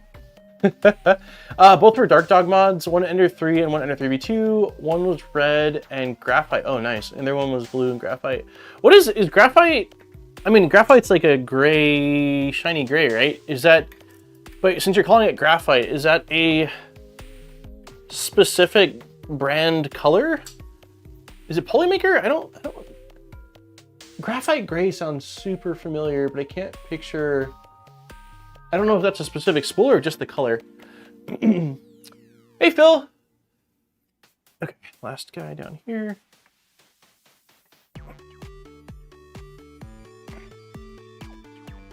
I think it is Polymaker, isn't it? Graphite gray. You can picture dark gray, light gray.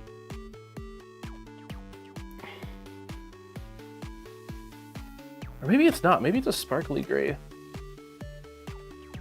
What is the plan for the Z-axis dot probe? So we're gonna go with the standard. We're gonna go with the standard inductive probe that this thing ships with. So I had some serious issues on my original Switchwire. Like it was awful. My mesh was super inconsistent. It was all over the place. So I switched to Clicky. So I thought the main reasoning for that was because I had the machine enclosed and was primarily printing ABS and it was thermal drift. However, Steve mentioned, I was talking to Steve, I don't know when it was in the last week, and he mentioned that on the last Switchwire stream that he did, that one of the things that he spent some time on was really understanding the mesh of the Enderwire, and he basically either discovered or knew, but played around with, that the embedded magnets in the Prusa build plate, which is what's used for the LDO official Switchwire kits, really interfere with the inductive probe's readings. And so Steve mapped out a mesh that completely avoids all of those. And so I'm curious if I had gone back on my original Switchwire, if that had been the issue. It sounds like that won't be the issue with this one regardless, because we're using a mag sheet versus the embedded magnets.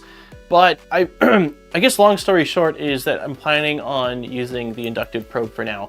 And then based off that, we'll see. I think Big Tree Tech is sending over the eddy current sensor. And if that's a drop-in for the, I believe it's a drop-in replacement for the inductive probe that these normally use.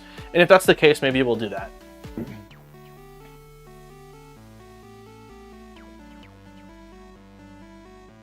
It was a KVP. Oh, okay, KV. That's okay. Maybe that's where I've heard it. I know G Funny is or was a huge KVP guy, and I think that maybe he's the one that had told me about that. Been here for ages, just had the baby, so hard to chat. No worries, I get that. For Steve's streams, a lot of times I have him on the big screen in the living room when I'm watching Jack, and I can't really type. But it's nice to have on in the background.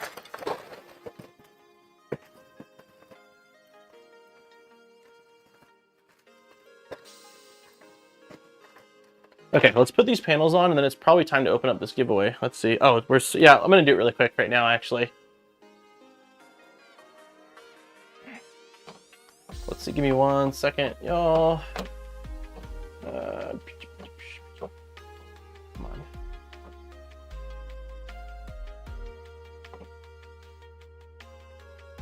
Paste, paste, paste. All right, there we go. Okay, so it is, link is going to be pinned in chat.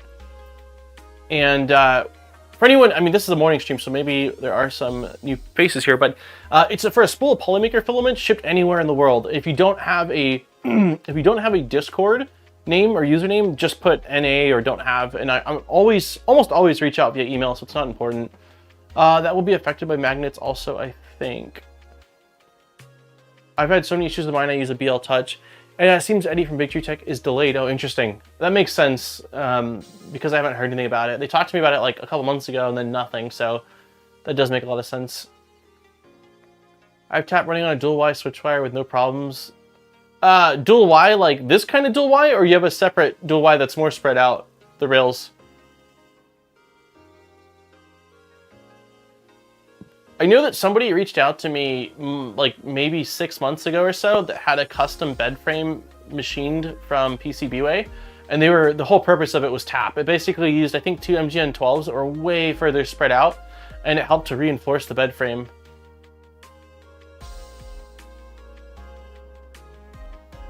More spread out. Okay, gotcha. Yep. Okay, let's put these guys on really quick. M3/8s.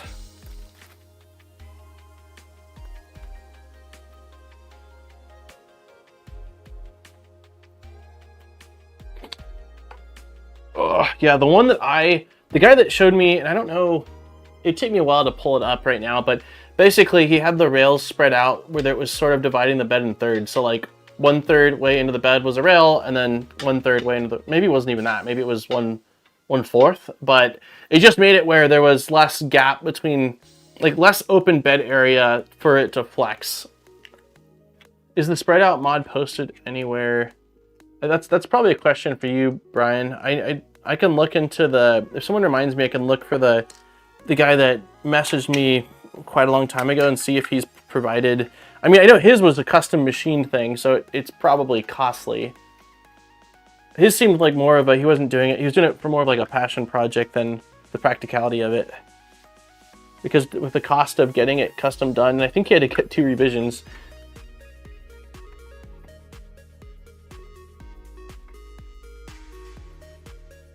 Polymaker PC is nice to print with. Yeah, if you're talking about, I'm almost positive Polymaker's PCs are a blend. And the PC Max is nice stuff. I want to do a video on it. I've had a spool of PC Max I wanted to cover in a video for a long time. All these builds are passion projects. Yeah, you're right. You're right. Nobody does nobody does it just like, yeah, you wouldn't see it through if you hated it, right? Like, it has to be some level of passion. I was on the Kraken Eddie launch stream when I was chatting with Mel from BitchTech about address details for the prize I won. She went all coy about the release date. Ah, gotcha. Oh, somebody asked about, I think it was you, Alien, I'm sorry. I read your message and then my brain. You asked about any updates on CB2. I've got no updates. Big Tree Tech lately, I don't think I have the same contact I had for a really, really long time. And so Big Tree Tech lately they don't fill me in as much. Like, it's usually like, hey, there's this thing that came out. Do you want to test it out? And that's basically it. Well, before, I feel like I had a little bit more of a heads up on what was coming out when and sort of some info on it. It doesn't seem like I'm getting as much of a heads up, but it's entirely possible that their product, like, their cycles are getting shorter, so they don't have as much time to give adequate heads up. I don't know. I'm very curious about the CB2 because I have quite a few boards that I'm probably going to use a CM4 on. Like, this is actually one. I would love to have a CB2 in this guy, but I'm probably going to use a CM4 with the E3 EZ. Yeah, no, I've got no secret info, man, or just not even secret, but just no info. I'm in the dark like everyone else. Yeah, I saw the announcement with the specs for that and the Pi 4 2, I think is what it's called. Yeah, having I think it's what, double RAM, better wireless, and then also the DSI and CSI as well, right?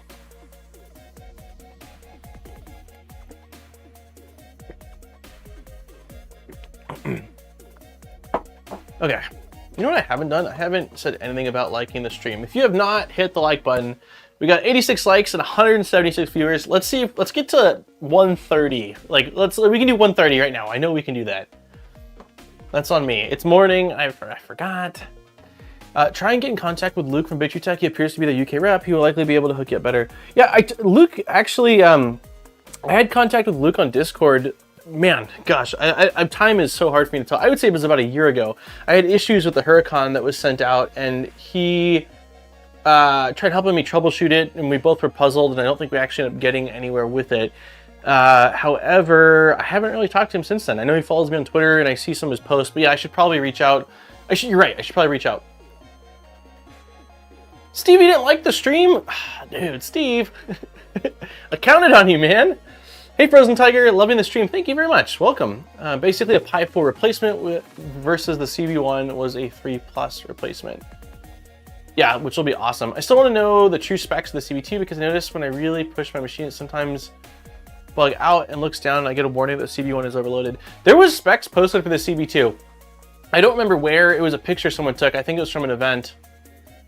I watched your vid on the new LDL Leviathan and ordered one for my upcoming V2. Are you planning on using it in anything? Yes, so I don't know what yet. How do I do this? There we go. I don't know what I plan on using the Leviathan board in yet. I was initially thinking the Micron Plus that I was planning on doing as the test bench before Steve changed my mind on it. But I still might end up doing that. I just don't know. I'm trying to figure out if I go with a Micron Plus, whether I would go the self-source route or if I would go with a kit and then just take the parts out I don't need and swap in my own. I'm not really sure. I need a partially is I need to sit down and do the math on which one's more affordable, or which makes the most sense. So we'll see.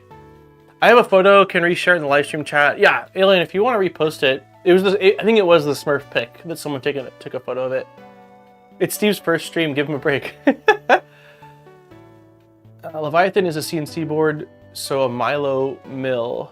I'm curious to see what the controller is intended to be with Milo. Is it not? I think it's RepRap, right? Because RepRap has CNC capabilities built in. I wish, Zombie, I need you to give feedback to S3D about that configuration tool. Because I looked at it and was like, this is it. This is exactly what I need. But then I realized that there's no way to just omit something. Like, you still have to choose a base board and a base hot end. Well, like in my case, I would love to be like, yeah, I need frames, I need hardware, I don't need a board, I don't need a hot end. If there's a way to, like, just one of the drop-down values, you know, none, $0 instead of the price, I would probably go that route. I just need that. I need a version of that configuration where I can just omit something. I feel like a lot of people, I feel like it would almost be more popular if there was that, because a lot of us have like random printer hardware laying around from other projects or upgrades that they would love to throw into it. So if you can relay that information back, I'd appreciate it, because I was looking at it and I was like super excited until I saw I couldn't get rid of it.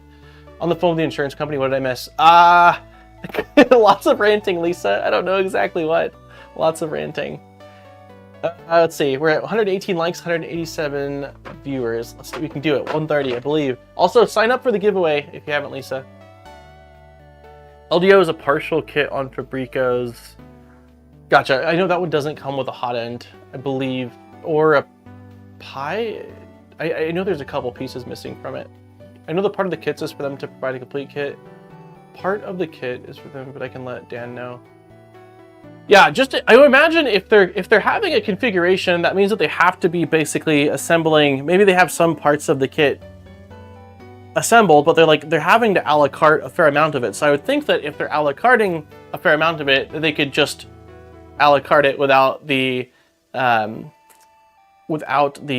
hardware that the person doesn't want in. But maybe in order for them to have like a reasonable margin, they have to at least sell one of each category, because they get, I don't know what percentages companies get on things markup, but maybe that's the reason why. But yeah, I just think that if they could make it happen, that it would be cool to have that. So just DM Dan on the Voron Discord. I can do that. I haven't talked to Dan before, but I can do that. Holy shit. I don't even know. I'll call you Lee. Hi, Lee. A la carte. Okay. All right. Anyways, let's. Where are we in this? Like, it's so distracted. I was doing decent for a little bit there. I think we're done with skirts. We're done with skirts. We did it. Skirts are done. Skirts are on. It looks really, really nice. Let me do a quick little side spin around with this. Let's see if I can do it without knocking stuff over. Here we go.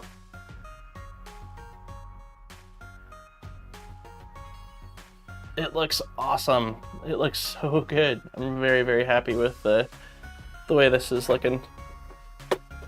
Okay, so I think I can actually put this off to the side momentarily here. Oh, we lost a... Oh, that's not good. That's not good. Oh no. This is laying there, which means that it popped out from underneath one of the channels. I'm gonna leave this here as a reminder that I need to install that before we move forward, or before I move forward. It's one of those, it's because the springs, again, I think it's the springs and not the channels, but they're just not very good on these.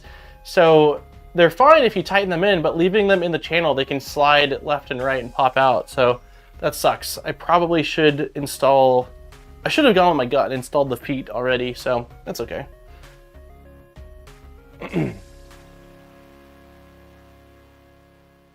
Okay, so for this, we're using an aftermarket, or not aftermarket, but we're using a modded version of these. We're using the improved motor mounts. So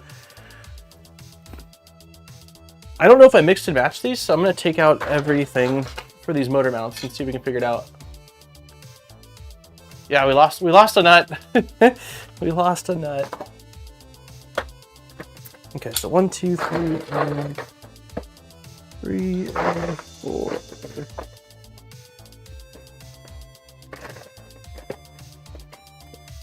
Okay, so I think these are the stock ones. Let me grab, I believe that I have a separate tub where I put the couple that I printed out for upgrades.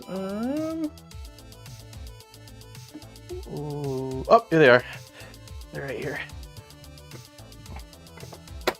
Yeah, so these are definitely the slightly modified versions. 1, 2, 3, 4. 1, 2, 3, 4. And then somebody pointed out to me earlier that the little center piece, so I'm going to take these off the table since these are, if you want to look, let me show you guys, I guess, really quickly. The only real difference that I can tell is that there's an added mounting point. So this is the stock motor mount, if it'll focus. There we go. Stock motor mount, and here's the modified one. So I don't actually think, there's very, oh, there's a little, okay, so it's a little bit beefier on the end, but it also has an additional attachment point. So we'll take these off. These are the stock ones that we're not using. I'll throw these in there. And then, yeah, somebody pointed out that we're supposed to have heat inserts. Show this really quick. There's supposed to be heat inserts in these parts. Oh, you can't see it because of me. This guy right here. And there is not a heat insert in this. It didn't show us to insert that. So we need to do that really quickly here. I think it needs to go in from the top. Warning to everyone running ADXL, major breaking changes, releases for Clipper, and if you're using USB ADXL, you have to reflash it and find the new MCU ID. Fun stuff. Thanks for the heads up. When did this happen? Like just in the last little bit here? Out of curiosity, who here? Okay, we're gonna do a poll. We haven't done a poll in a long time, and this one I'm very curious about. Let's see.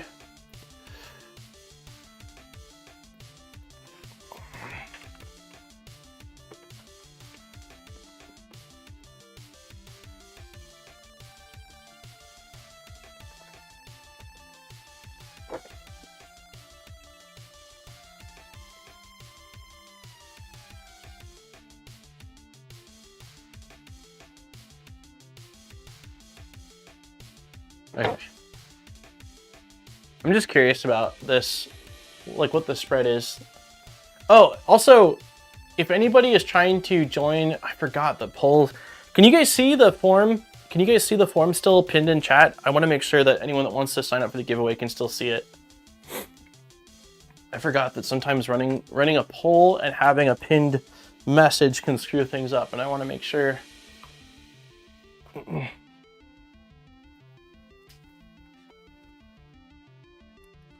Okay, couple heat inserts. Okay, just the pull. That sucks. Okay, so I'm gonna, what time is it right now? Just so I can see, 1:52. All right, I'm gonna run the poll for like 5 minutes, and then I'm gonna remove it and add 5 minutes to the giveaway clock.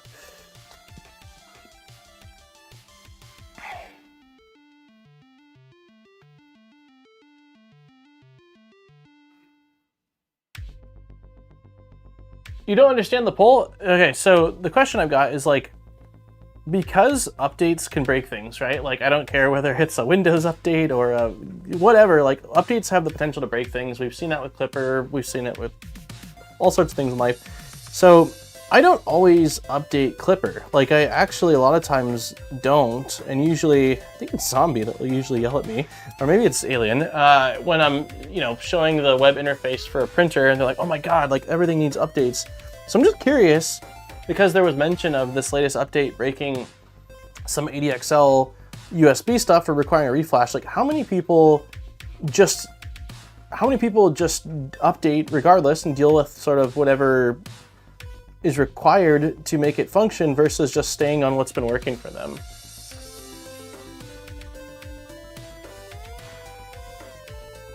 In live chat, we can dismiss the poll. The pinned link show. Okay. Oh, you can dismiss the poll. Okay, cool. That's good to know. I'll still remove it in just a couple minutes, so that way. And I started the giveaway drawing like 6 minutes late today, so I'll leave it up for a few extra minutes. One second. I just want to make sure.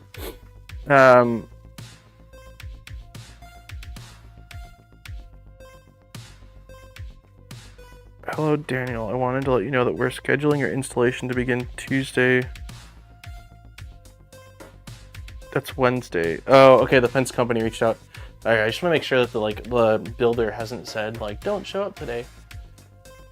Okay, so we are going to get our 2 new motors. And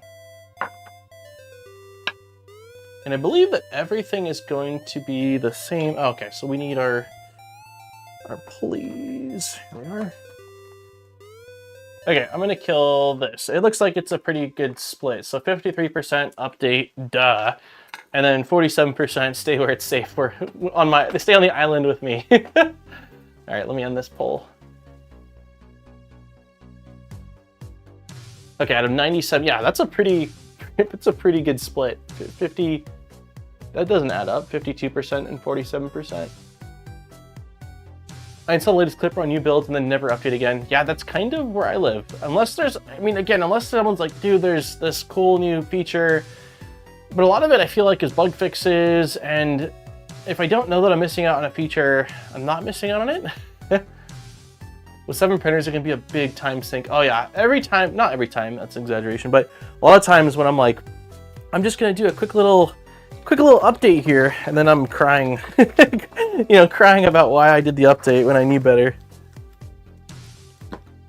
Okay, let's do these.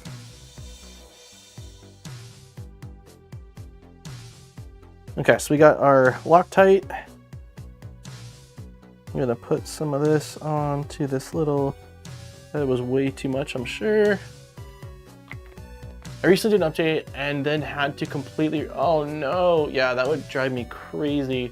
The one thing I need to get better at too is, I think you do it, Luke, I'm almost positive I've seen you mention it, is backing up, like when you've got a good working config for a printer, is backing it up somewhere.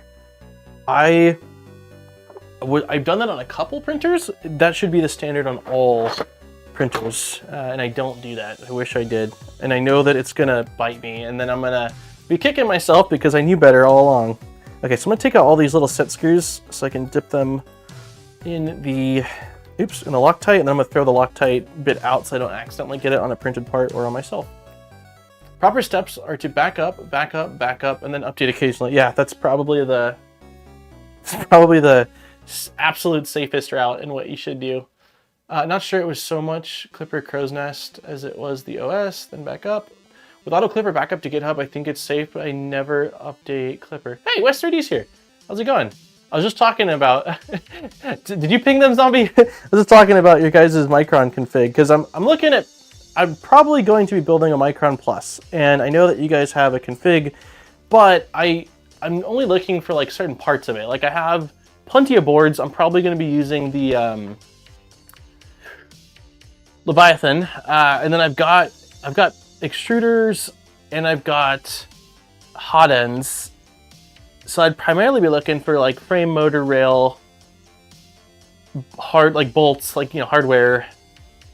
And I want to say that's mostly it. And I know the config lets you choose between a bunch of things, but there's no option to just omit for a part that you've already got. So my suggestion was, and I don't know, I mean, I could be wrong, but I feel like a lot of people that are building custom printers sort of have certain parts here and there. And if you guys are, Alien, if this is the drinking game, I'm going to use the term again. If you guys are going to do the sort of a la carte setup, I imagine you're not really packing the boxes with the kits until the order comes through. So I would think it wouldn't be that much of a difficulty, or like I wouldn't think it would be an issue to have a line item in the config to basically just say none, you know, with a $0 add towards the total kit price.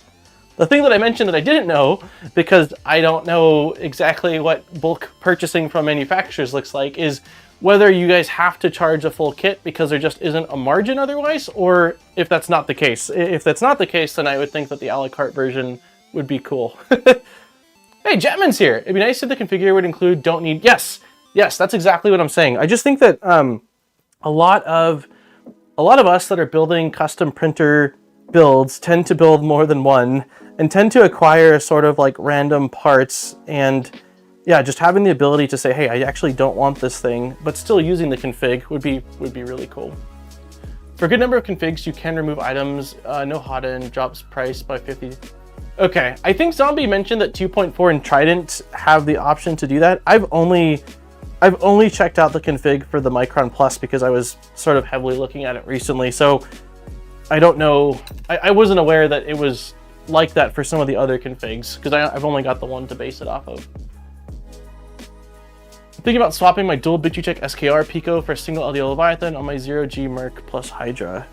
Yeah, the Leviathan is a very nice looking board. I had quite a few people in the, hold on, I'm gonna walk around to the trash to throw this. Every time I don't put Loctite in the trash right away that's been opened, it ends up on an ABS part or my hand, and it's awful. Yeah, I had quite a few people in the video on Leviathan talking about the Kraken, which I do understand, but I also think that specs don't always tell the full story, and LDO makes super high quality components. Not that Victory Tech doesn't, but I just think that it's not a one-to-one apples to apples always, just comparing specs. So we do a base model and add or remove based on what you choose. Some things we can add on request. I realized Mix 6 isn't the option, but we can make it all review. Okay, cool. Sounds good, yeah.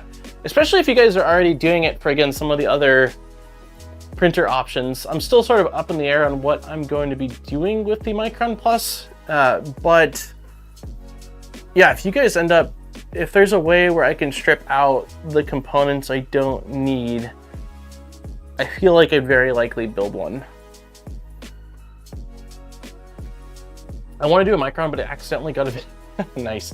Not sure how much I would need to invest to go Micron from the kit, if even possible. I think it's tricky. Well, so if you're going to do a Micron, not a Micron Plus, I do think you'd be able to carry over a fair bit, because I believe OG Micron was intended to use the same bed and some of the same extrusions, so I think you'd primarily need, well, definitely more rails. I would also look, if you haven't looked at it, Jetman, I'd look at the Pandora's box as an alternative option as well, because there is a upgrade path for that. The one I'm looking at is Micron Plus. Specifically, I think there's a 180, I think it's a 180 version. But yeah, the OG Micron, there might be an update path for, or an upgrade path for, I don't entirely know. Okay, what time is it? Let me also, 12:02. Okay, let's do 4 more minutes. If you haven't entered into the giveaway, there's a link that is pinned in chat, and we're going to be giving away a spool of Polymaker filament. We'll do the drawing in 4 minutes time. So if you haven't entered in, this is your almost last warning to get entered in. Also, have we hit, what did we hit on the likes? We're at 135. Okay, let's hit also 100. If you haven't hit the like button, let's get to 150 likes. I know we can do it. I believe in everybody. Kraken is all, oh, it's 2160 steppers. Victory board quality are going down, about 3 in the last month. So I will say this, I personally have not had issues with Victory Tech boards. The exception, the asterisk next to that is the one I reviewed, which was the Ender, the E3, the one we're using for this, right? The Ender 3 EZ board. They put the micro SD card slot right where the panel bolt or tab goes, and so I destroyed the micro SD card slot on one. But that was less of a QC issue and more of a design flaw. And then the only other one I've had issues with was the original Switchwire build. When I was moving, the box fell that it was in. Again, total user error, not Victory Tech's fault, but the movement of the tool head so quickly caused the stepper motor to generate electricity, which went back to the driver, and I think it was the X driver that's baked into the SKR V2 board that died on us. So, but I haven't actually had any issues with their boards, and other than user error related stuff.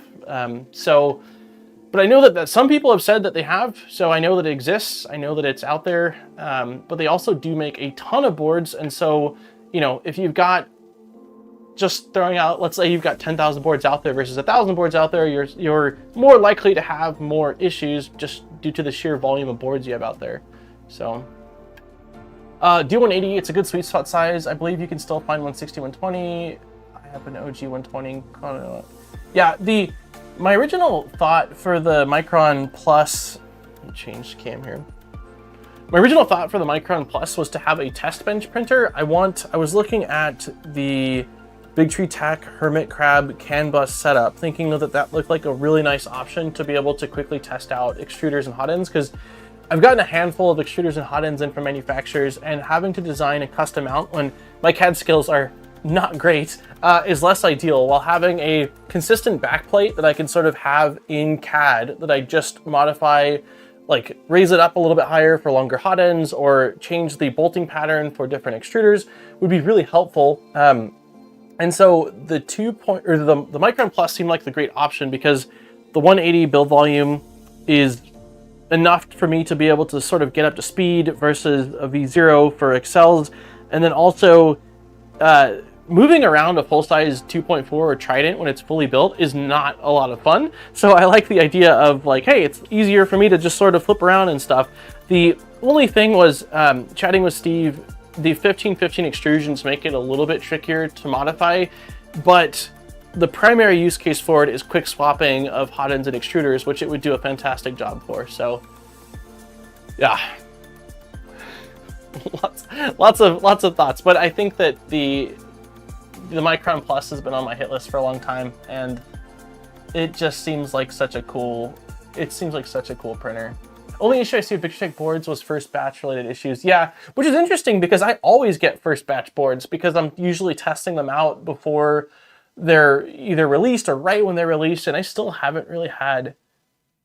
I take that back. CB1, the initial CB1s I received had wireless issues. That I think that I forgot about. CB1s were definitely a bit of a wild hair in the testing, but other than that, yeah.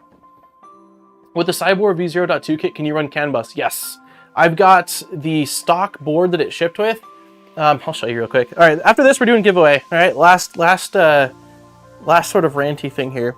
So I haven't completed this because it's me, but let's see. There's just so much crap. Let's put you right here.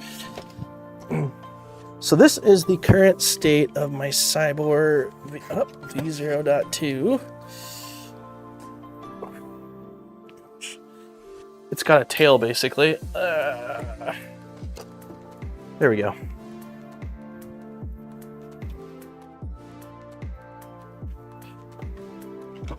So, excuse the little bit of a wiring mess going on back here, but this is the stock board. So it shipped with the Fly Gemini, I think it was a B3. And I've got CAN bus working. So it took quite a bit of effort. Again, primarily it was just documentation and me not understanding that I was doing things correctly, but I thought that I was not doing things correctly, but it's working. So basically there's a CAN high and CAN low port right here where you can pull it from. But there's not a ground and voltage. So this is ground and voltage for the CAN bus, and this is going to the power supply. So I'm pulling 24 volts and ground off of the PSU, and then I'm grabbing CAN high, CAN low from there, and it's running CAN bridge. So it still has the stock tool head, or I lied. This isn't the stock tool head because I swapped it out for it's running a Big Tree Tac. Nope. It is running a Bamboo Lab hot end. That's what it's running. And I printed out a Dragon burner for this that's been intended to be installed in here for a long time, but it's just been sitting on my desk. So yeah, you can absolutely run CAN bus on the stock board on here. I'm doing so. And yeah, the issue I ran into was just me being a goofball, really. I had the UUID and thought that I thought that the UUID disappearing meant that it was disconnecting, but it was because when you add the UUID to your printer.cfg, it no longer displays. It's different than the USB ID. USB ID always displays, and I just assumed, which you should never assume, I assumed the behavior would be the same with CAN bus, and that's not the case. The 24 volt should be fused.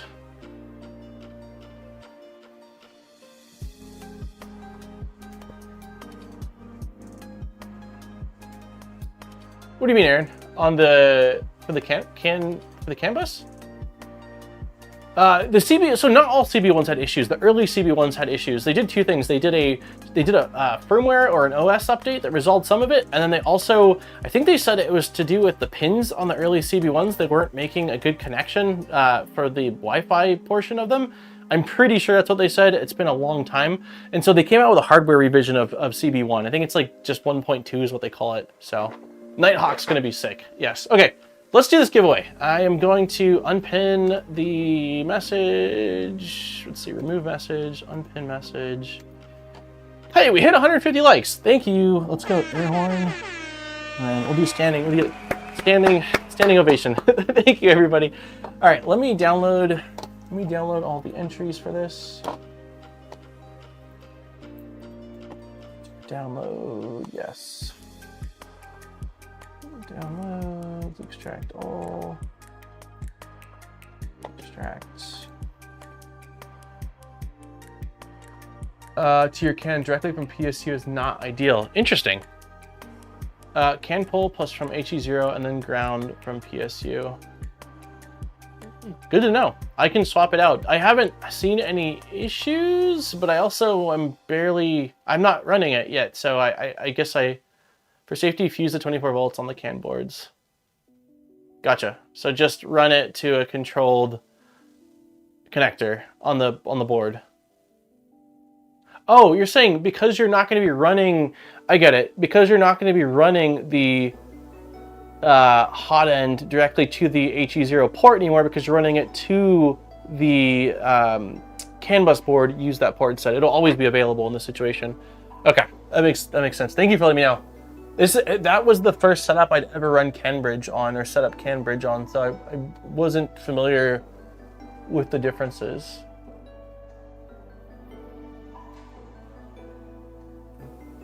Downloads, cool.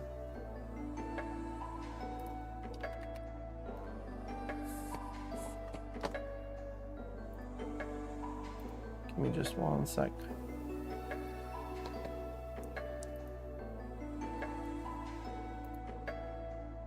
Okay, there should be 100 entries. Let's see. I mean, sorry, 130 entries. And we've got 130.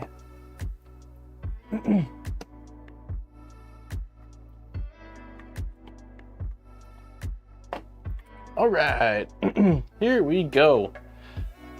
Can I fill out the form? The form was live for like 35 minutes. Sorry, it'll be available next week. Just watch the fuse. Watch the fuse on the heater output. Okay.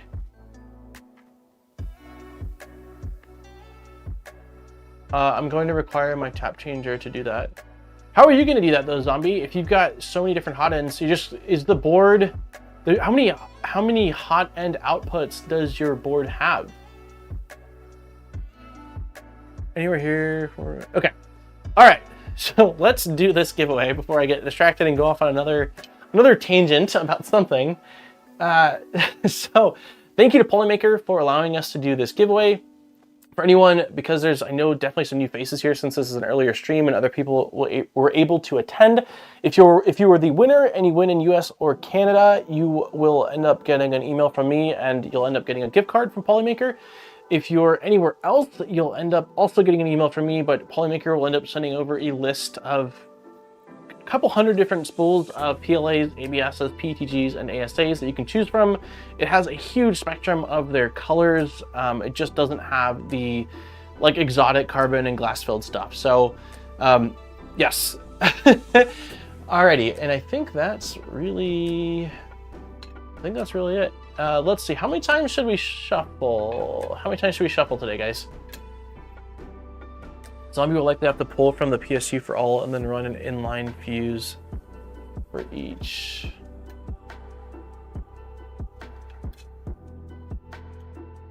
Zombie will likely have to pull from PSU and all and then run an inline fuse, or at least I do it that way. I'm using a mellow can distribution board. I want to see more. I'm interested in this stuff. Both Aaron and Zombie and Delmar. Okay, we've got 9s. We got a lot of 5s. We'll combine the two. We'll do 14. 14 shuffles. 1, 2, 3, 4, 5, 6, 7, 8, 9, 10, 11, 12, 13, 14. Okay, good luck, everybody. In 3, 2, our morning giveaway stream 1. Here we go. If we decide to opt for Nighthawk, be sure to plug it into USB 2 port on the Pi, not USB 3. USB 3 especially. Unshield is a protocol. Oh, interesting. There's always a nuance. Eduardo Oliveira, you are our winner. Let's do, congratulations, Eduardo. I will send you an email. I'll send you an email today. I will do my absolute best. I feel really bad. I forgot to send an email out like 2 weeks ago for a winner, and Tony, I don't know if anyone knows, but Tony MFG that changed his name, I messaged me, so I need to get that sent out still. Updates on the Playmaker giveaway. International, you can pick any spool. Oh, cool. Okay, sweet. Zombie has our insider info. Update on the Playmaker giveaway. So international, you can pick any spool, $35 or less, and it will ship when stocked. That is awesome. That is really, really cool. So Alrighty. Let's do this. Okay, so we've already applied our Loctite. So the first thing we need to do is do our measuring of our pulleys. Also, someone keep track of the time for me, please. I've got 45 minutes and then I have to go.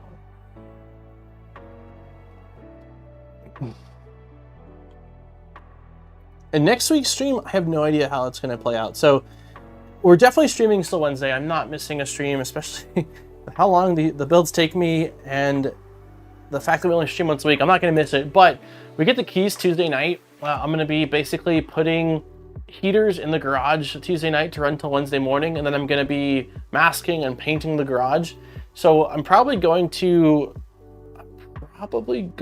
do an earlier stream next week as well. So that way I can get done and get over there and paint. I just don't know how it's all going to work out. So for just a heads up, if you're wanting to see next week's stream, I will, my parents land Saturday, so I'll probably schedule the stream on Sunday after I've talked to them and sort of figured out plans for Wednesday. But yeah, just want to give a heads up. Okay, so we want 13.5 millimeters from the top plate of the motor. We'll see if these measurements are even right. It wasn't correct on the, Y motor at all. Let me see if I turn towards you guys so you can see. So we're doing 13, 10, 11, 12, 13 and a half. We can also just kind of go like this. So it's 2 millimeters roughly. The lip of the motor is 2 millimeters. So if we want 13 and a half, I can bring it all the way up here and just say, hey, we want 11 and a half. Wait, right? 13 and a half to there. Yeah, we want 11 and a half from here, so 11. That's pretty dang close.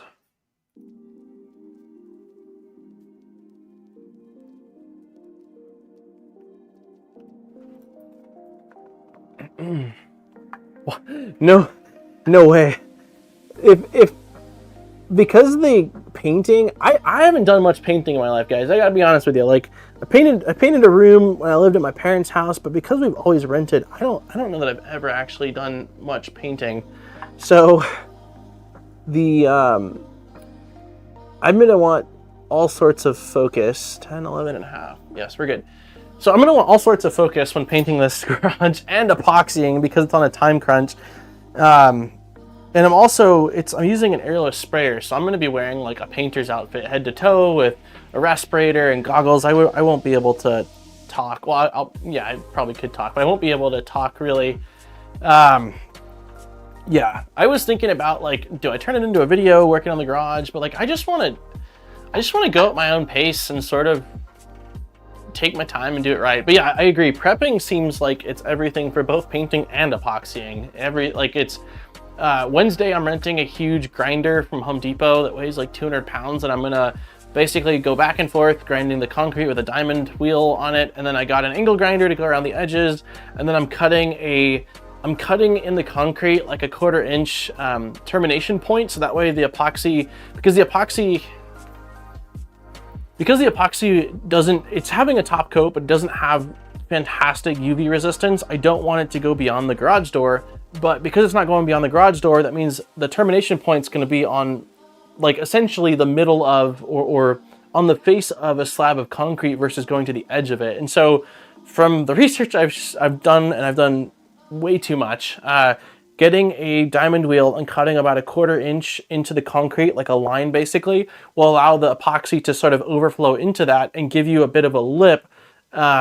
So that way, when the tires of the car are going into the garage, it's not hitting the sharp point of the epoxy. And then the end of the screw goes into this little slot. So I'm just going to place this nicely like that. And then I need the top portion of this, which is this guy. Like so. Okay. And now we need, what, M330s it says? Let's see if that's the right. I've got major trust issues with all the measurements on this build now. We expect a studio tour members bid. I can do that. I can definitely do that. It's going to be such a long that's, you know what, that's what I'll do. So it's gonna be a really long process, but I'll try to do a couple videos for you guys, at least like a members video thing, where I just kind of show some of the progress. Some of the stuff's coming from IKEA, some of the stuff's coming from Home Depot, some of the stuff is going to be requiring me to cut a bunch of this. I'm going with Nappin recommended these like IKEA, they were the Billy shelves, but removing the shelves like from the unit and just keeping the entire frame of the unit. And then there's and basically using the same sort of conduit, but instead of having racks on the wall, it's like these tower. It looks nice. He showed it to me and I was like, oh, that's exactly what I'm building. So I will show, yeah, this is not right. Don't trust any measurements, guys. This needs to tighten into the motor. And if you look at that, we are not even close. So the screws need a serious overhaul. We can try 40s. Let's see, M340s. Yeah, M340s are the way.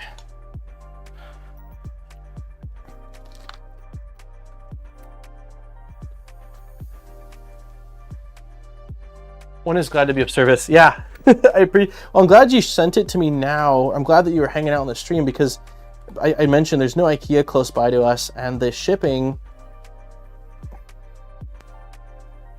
is really expensive. It's $300 to ship stuff from IKEA to here. So the only way I can justify it is by doing a large purchase. And so I plan on getting quite a few things, but I'm glad that, yeah, I'm glad you let me know. There we go. I'm glad you let me know now because I wouldn't be able to, I couldn't order those Billy shelves after the fact. It's going to be too expensive. I was supposed to have my workbench cabinetry in today, but cabinet maker called last night to say he has the plague. What? That's the mod's fault, most likely. Oh, is it? Oh, yeah, you're right. Okay, this one is the mod's fault. If you look at the, yeah, I gotta give, I guess, yeah. If you go with the actual if you go with the non-modded parts, they've got openings for the socket head, so you can get away with a shorter screw. So good call on that. That is not SIBOOR's fault or this guide's fault. That is my fault for using the mod. I generally don't use mods when I'm building printer kits. Like I try to build them stock to get as close of a representation of what the actual build is like. But in this case, there were a few quality of life improvements that I was recommended. And so and the whole printer in this case is kind of a mod. So I figured, if there's a time to sort of deviate from that rule, this is probably it. But you're seeing, and I'm seeing, the reason why I generally don't do that. Why are we not going through?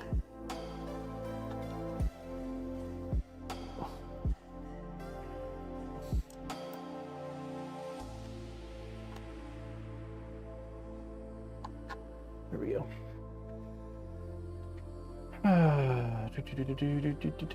I like the IKEA mod would make for a killer video game. The IKEA mod?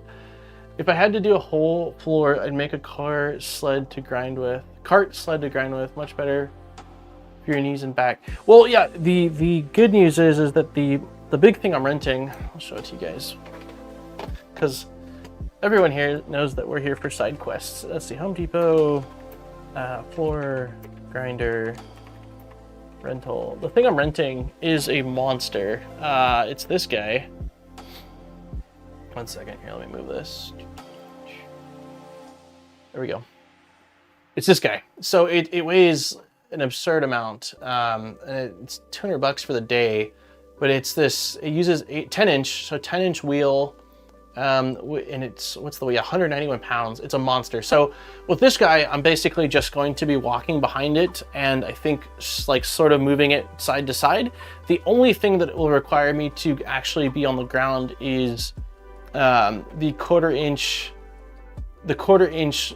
perimeter wheel I'll be using because of the circumference of this wheel, I won't be able to get in the corners, so I will have to go around the perimeter. And I was actually thinking about that with the concrete being cold to my knees. Like I'm like, man, I'm like debating whether I should buy knee pads or something else to sort of roll around on, because cold concrete on knees, oh, like it's like hurting me just thinking about it. So Oh, you're saying it would be a cool video. Maybe I will. Okay, maybe I will do a video on that then, because everyone uses the rep box or the rep racks, which are awesome. I'm not dissing rep racks. I love them. I just like the look of the IKEA mod a bit more. There we go. Yeah, maybe I will do a video on that one. Like an actual video on the main channel for that. Did your concrete guy say it's cured enough to be grinding it already? I don't have, I haven't talked to a concrete guy, but I did a lot of research and the concrete was poured in October or November. So it's been 3 months, and all of the stuff I've seen online, I think it said, don't quote me on it, but it was somewhere around 40 days is what's required. So yeah, three months in, we should be golden.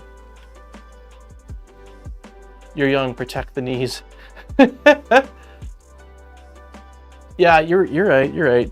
You guys are right. I should probably order knee pads. I should. I probably will. I think I will. You guys have convinced me. IKEA mod. Yeah, I'll show. Nappin showed me this. Hold on. It's like every 2 screw turns, there's something to show. That's okay. Where is the mod that he showed? Delete the case, IKEA. Oh, you know what? He sent a photo of the mod, and then I found it. Let me see. Hold on. I found it by actually Google. Let's see. So this was IKEA, Billy, filament, and then I went to Google Images, and then I found it via that. Let's see. Here it is. Here it is. Yeah, I went over, here we go.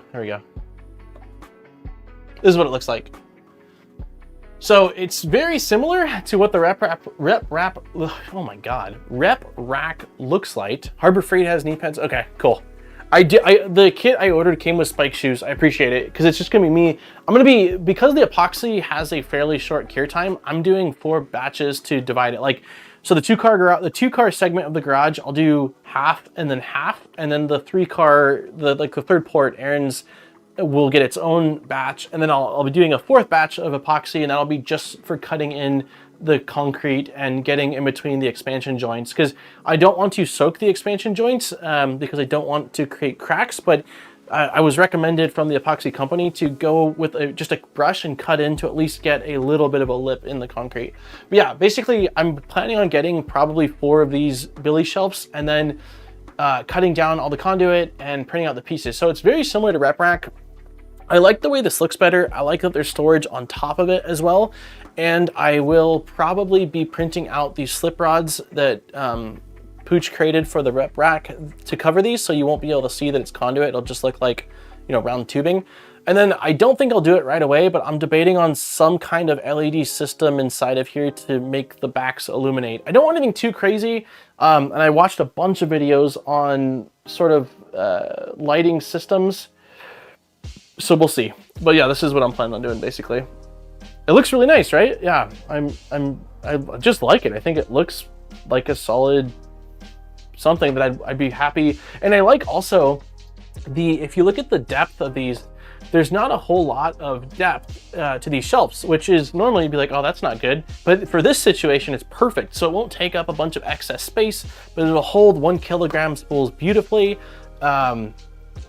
Yeah, and the only thing I'll probably have to do is also drill either on the top or in the back into the studs, because of the amount of weight, I would be terrified of this like falling over, or if Jackson's up in the studio at some point, like I'm going to have to secure these to studs. So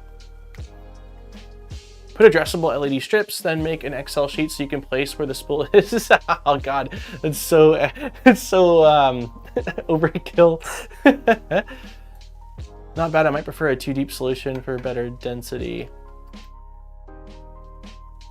You mean for the racks? For me, the way I'm planning on doing this, I wouldn't be able to do 2 deep, because the way the floor plan is for the upstairs, you basically go upstairs, and that's the studio is the only thing upstairs. So you go upstairs here, you turn left, and this would be right there, almost blocking the pathway. So it has to be really narrow for me to be able to even have it there. If it was too deep, it wouldn't work. But again, it just depends on your space, right? Like if it's if your space is different, it's not in a walkway, then having more depth would allow you to store more filament, so it makes sense. Okay. We've got this in. Hey, I thought Dutch is here. Sent you a message on Discord, Zombie. I was just talking about watching on the car screen while charging. Good entertainment. I was just talking about the Mercs frame, Dutch. I need the new frame. I don't need it today, but I want it sometime this year so I can rebuild the Merc. Okay, let's get back to this. Before we mount this, I want to just get the second one set up as well. So this one's the same thing, 13.5, but instead it's flipped. So let's grab.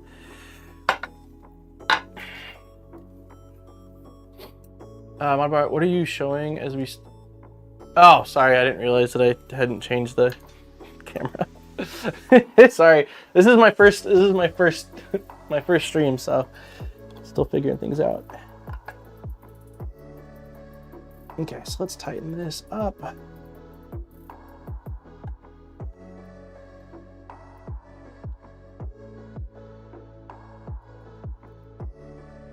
Can you do a video on CAN on the Fly Gemini V3? There's no documentation on there. I don't think I'm going to do a video on it because the process is basically done. I'm probably going to be doing a video on the 2.4 because I'm converting the 2.4 over to CAN bus, which I know there's already documentation on, but I think that's the one I'll be doing it on.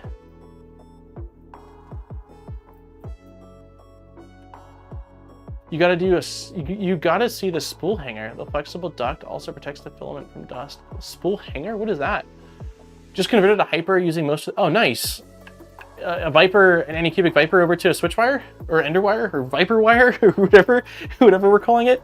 Okay, so we need 13.5 millimeters from the face of here to the teeth in this direction, but we know that the top notch is 2 millimeters, so I think it's easier just to kind of hold it like this against the top plate, and then we need 11.5 millimeters instead. So right there. Wait, I feel like my hand moved a little bit. Yeah, it definitely moved. Let's get this tighter, and then I'll try it again. Oh, wait a minute. Wait a minute. We can't actually do that. At 11.5 millimeters, the set screws are above the motor's shaft.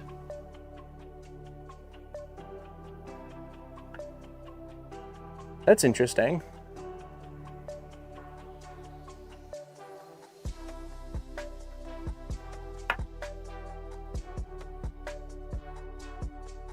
Okay. So let's try the other way then. That's weird.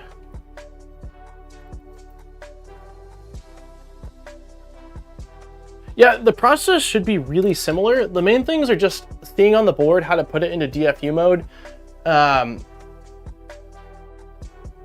Yeah, the main difference is really how to put it in DFU mode and then what you need to flash it with. I think the main documentation I used was on... Mello had like a dedicated website. Yeah, I'm flipping it over. The instructions though show it being the other way. So let's see if I can get it to work like this.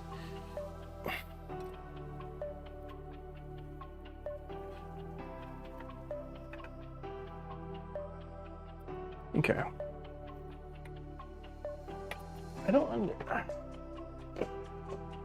13.5 from there and 13.5.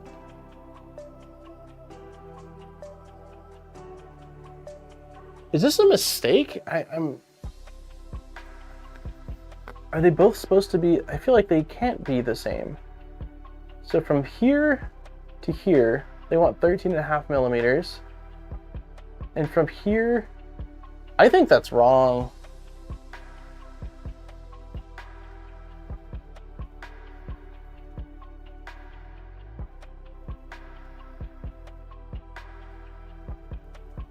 I don't think that's right. I wonder if, let's see. I think that's a mistake.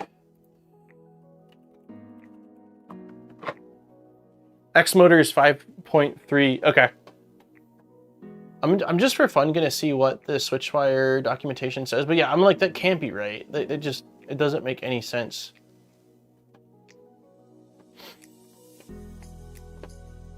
They need to be offset, otherwise the belts are gonna collide with each other. I just want to see what the official Switchwire calls for.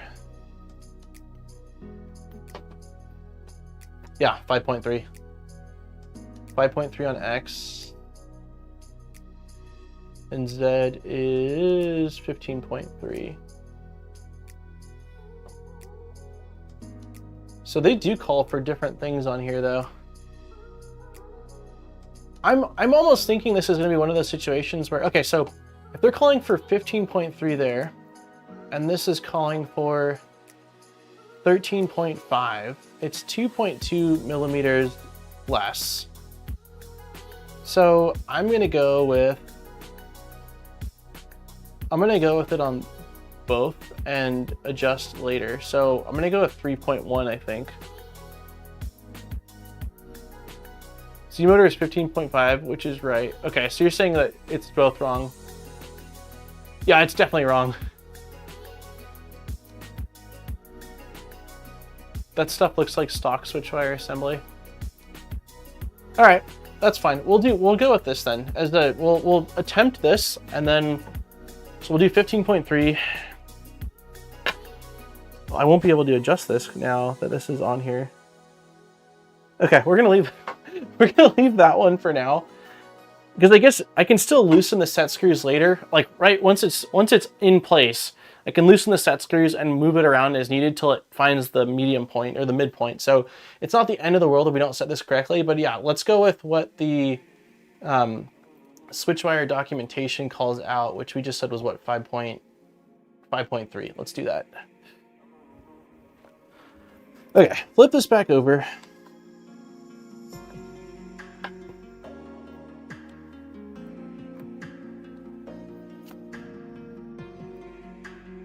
Been quite a few of these little. Okay, and it says 5.3 from the base, I'm assuming 5.3. Yes, so ours would be 3.3. Sorry, I know it's just all you can see is hands. 3.3. I won't be able to get exactly 3.3, but let's get 3s there. We'll go.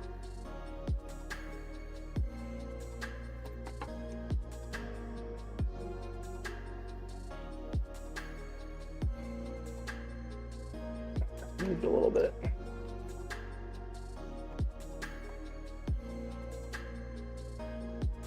1, 2, 3, and some change. That's pretty good. We'll leave it like that.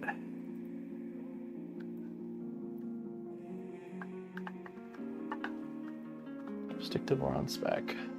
The bully or the pulley. Yeah. 20 minutes to go or so. Cool. Thank you. Yeah. So just. Someone try to remind me if we get to it. I'm sure I'll see it, but Z, we're probably going to have to loosen Z once it's mounted. Because Z I set to what they called out, which is a 2.2 millimeter difference. So we'll see. It might not matter. Maybe the belt will just be perfect, but anyways, I'm going to close the Voron Switchwire guide now. Okay, so now that we've got that, we need to make sure motor orientation. So same thing, opening there. And this is sticking out this way. Let me get you guys up a little bit higher. Reminder to level your bed. Thank you very much.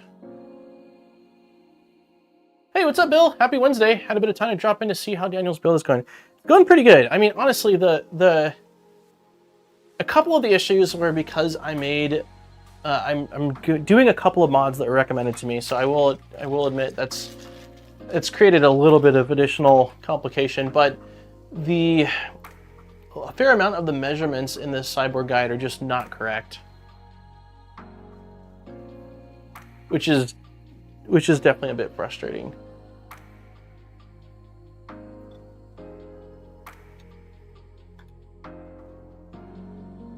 Did I mess up on this?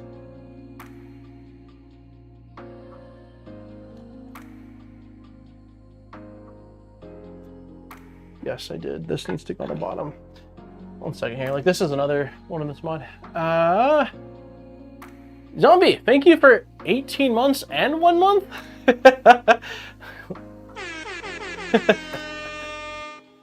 It's 2 zombies. Thank you very much. Level your beds and back up your configs. Yeah, let me check this really quick here.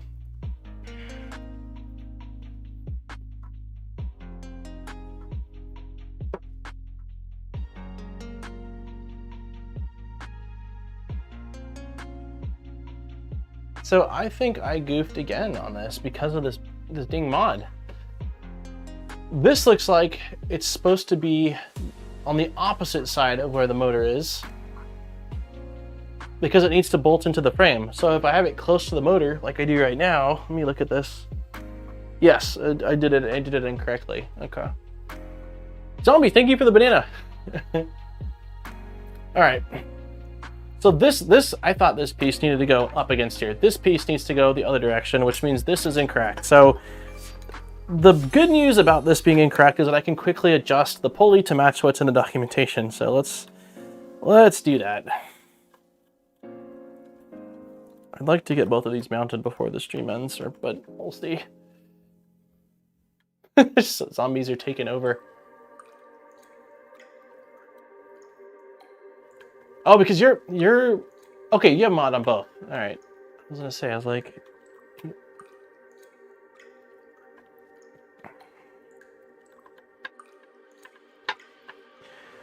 all right. So 15, what did I say? 15.3. Is that right? Does 15.3 sound right?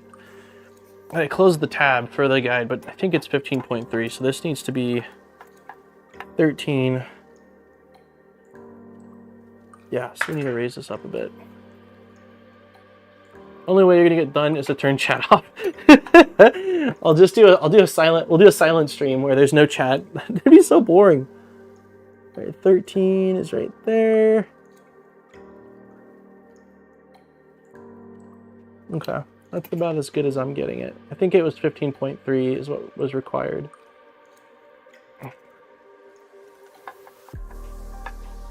So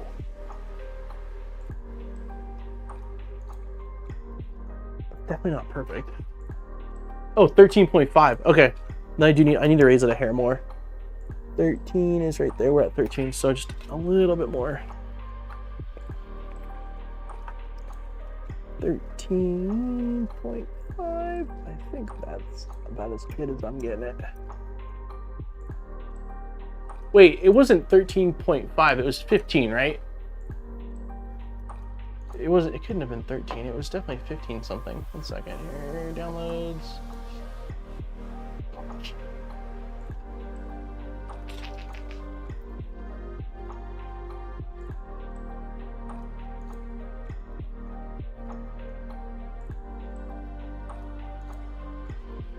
It was 15.3, I was right. So 15.3, so I need 13.3 from the top here, and we're right around 13.5, which is about as good as I'm getting it. Okay, nice. Yeah, the SIBOOR manual is 13.5. We're going with the Switchwire. I don't know for sure that this is right, but we're going with it. It shouldn't be that difficult to need to loosen these set screws later on if we need to, but of course we'd rather start off correctly. Okay, so now the thing we need to do is flip-flop these. So the wire's going out that way, which means that we need this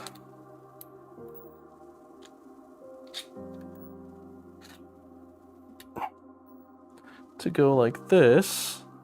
That's funny. That's funny. Look at guys. Just because upside down face. Nice. Thank you very much for the €5. Just because. Thank you, man. I'll do air horn.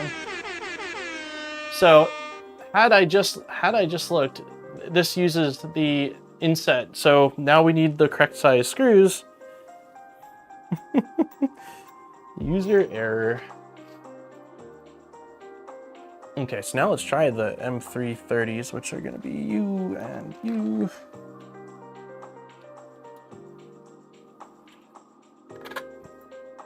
That's pretty funny. Yep, M330s work now. So it was user error all along. I just set those after the belts are installed. Yeah, it's probably more just habit. I always set them when they're called out, but I usually end up having to tweak them after anyway, so I'm not entirely sure why I am so set in doing that. I mean, in some cases, I think I've had a build before. Come on. I think I've had a build before where I couldn't actually reach the set screws after, so I had to have it dialed in prior. But I think that's more of the exception and not the rule.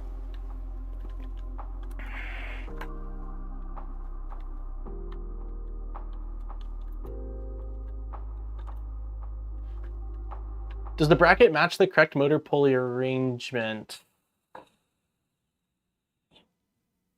That's a fantastic freaking question. That is a fantastic question. So Z is this one. It doesn't match. Oh my God. Dude, because we flipped it, it doesn't match anymore. So this needs to go the other. God. Thank you, Troy. You're an angel. Claps for Troy. Thank you for calling that out. Yeah, because we flip-flopped it, now these are not in the correct orientation. They're mirrored. So this guy needs to go here. This guy needs to go here. Yeah, now we're matching with what this is. We are doing things.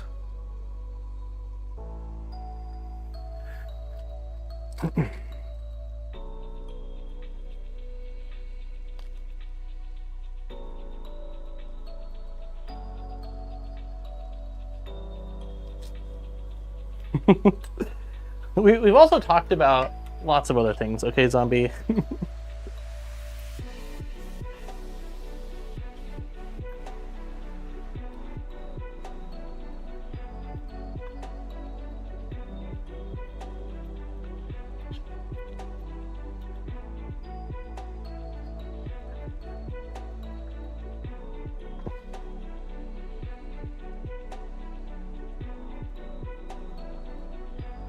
Ideally, turn motor to have wires face inside versus up. Really? This is what the guide specifies, is having them like this.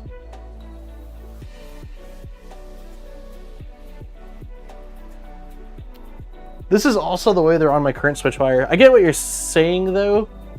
I get what you're saying though of having them inward, but I'm gonna, since it calls it out like this, I'll stick with it. It looks like that's what I'm running on my current Switchwire. We've all been here. I turned a 10-minute toilet swap for V0 in a 3-hour. Oh no. Bill, thank you very much for 6 months. Yeah, plus I mean, this has never been, if you're looking for speed building, this is not the place. This is the hangout. We're gonna build things. We do build things. We get things done, but we take our sweet time. The affiliate link doesn't work.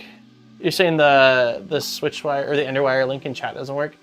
SIBOOR's been having issues with something. I don't know if they're changing their URLs and that's what's breaking the links or what the deal is, but thanks for letting me know. I can let them know after this. It's kind of frustrating. I think they're just changing their URLs and so it's breaking it. This is a mess with scroll stream.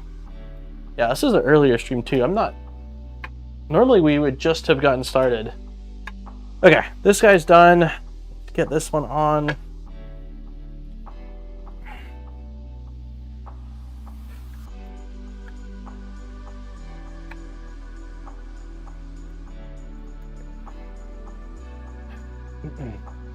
This is always a chill stream. Yeah, as long as everyone, my only goal is that we're having a good time and we're doing something, like progressing in some way, shape, or form, whether that's a build, playing around with a printer, testing out some filament. I don't know, like it's really always been the only goal. Because the way I see it is like the faster we get done with a build, yeah, it's fun to have the finished printer, but then it's like on to the next thing. Like I kind of enjoy the, well, not kind of, I really enjoy the, the length of time a lot of it takes us.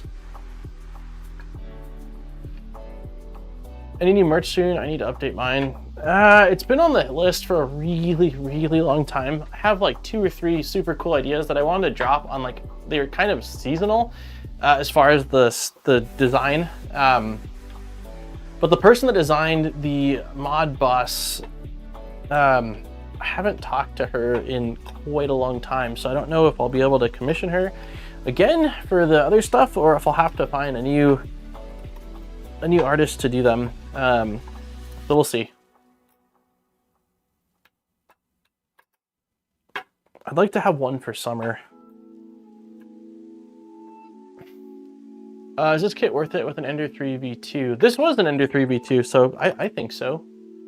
I mean, if you just got an Ender 3 V2 that, you know, you don't want to dispose of or give away or sell or whatever, then it's a cool way to breathe some new life into it. And if you enjoy I think enjoying building is a big part of it. If you don't enjoy building, you don't enjoy tinkering, who's calling me? Potential spam is calling me.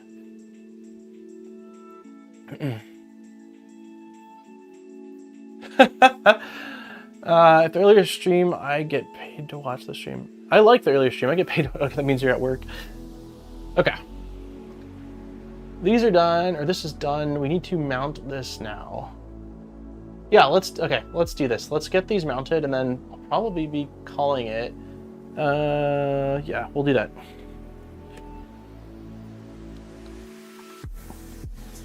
What do we need to mount these, actually? Let's just put this over here, I suppose.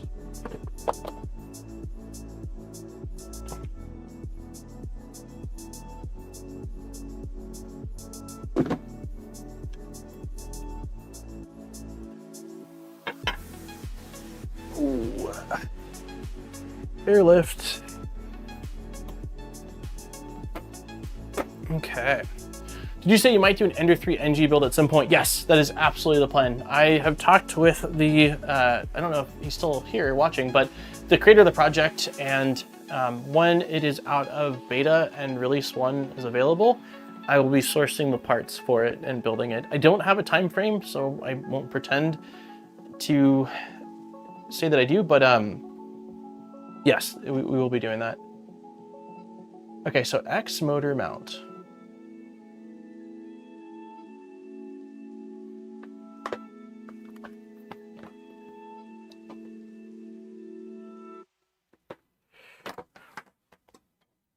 Okay, so this one is going on this side. And this also, oh, okay, so this, what am I doing wrong here?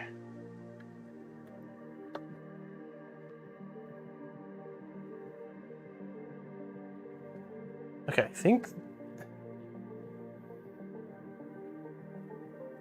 think I did that correctly. I'm pretty sure. So this hook, I'm almost positive hooks into the extrusion, right? The top slot, I think that's how it's supposed to go. Speedrun has me thinking. Or maybe it needs to go into the bottom one. Let's see, push the motor mount as far up as the slot. Push the motor mount as far up as the slots in the part allow you before fasten the bolts. You may need to turn clockwise to fully bottom it out. No, it doesn't seem right.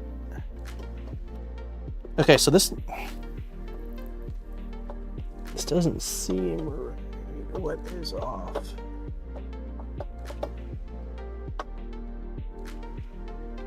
So, oh, it is top slot. Okay. Put the block in the center all the way down, I'm pretty sure. Okay. So this slots in the top and it hooks into the top extrusion. Cool. All right, that makes, thank you. You may need to turn them to fully bottom out the slot. And it is, oh yeah, we're not bottom out at all. So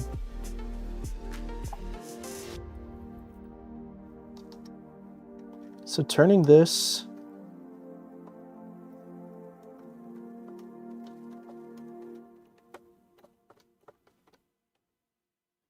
I don't think I'm doing this correctly for some reason. Top spot.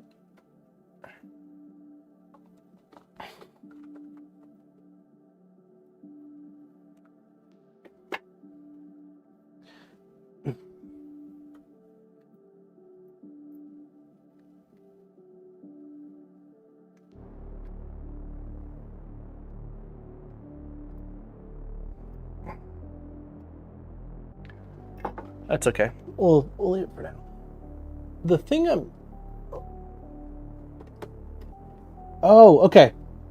Okay, yeah. So these, okay, that's what happened. So the bolts, this needs to lift up the entire thing, and that's what aligns the slot. Okay, so I think we need to start by dropping in, does it say M5? Cool, so we need M5 drop in. I'm understanding now. Have the motor up as far as it will go. Yeah, it is making sense to me now. And it looks like we need this guy, oops, like this. This guy like this. I'm on mobile, so not too chatty. Hey, no worries. I appreciate you hanging out, Bill. And then, okay, so for the mod, this gives us, okay, there is an M510 to secure the Z-frame and an M330. Oh, there's a heat insert. Okay. So because of this, all right. So because this is a mod, there is another thing that it adds to it, which I didn't realize, and that's a heat insert. So it basically connects the bottom parts of this versus normally they would just be split. So we need to grab our iron one more time. Not sure if you saw my suggestion earlier for the video topic, but if you've given the new clipping, shake, and tune a shot, it'd be cool to see more info on that. I played around with it a little bit on the VZBot. I need to play around with it some more, maybe on the Trident. But yeah, it's been requested a few times, so I've bumped it up the priority list a little bit. I need a solid day of diving headfirst into it before I feel comfortable enough to really talk about it. But yeah, I appreciate the suggestion, Armor. I've played around a little bit with the belt tensioning on it, as well as, so what other thing? It was the belt tensioning. There's one other thing I played around with. Okay, that's nice and flush.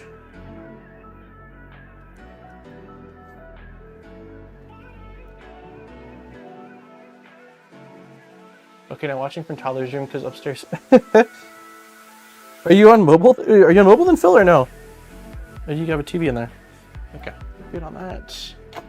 And this says that's an M330 that we need for that.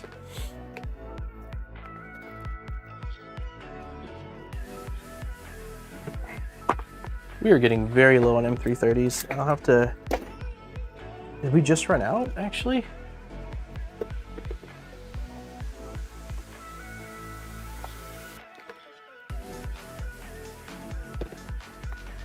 I think this is it. I think this is the last two M330s.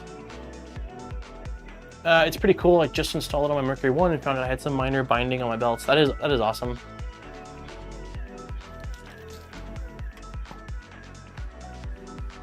Okay, so these are M330s. So yeah, again, this isn't going to be there on the if you go with the default version, but this modded version has an added connection point on the very bottom.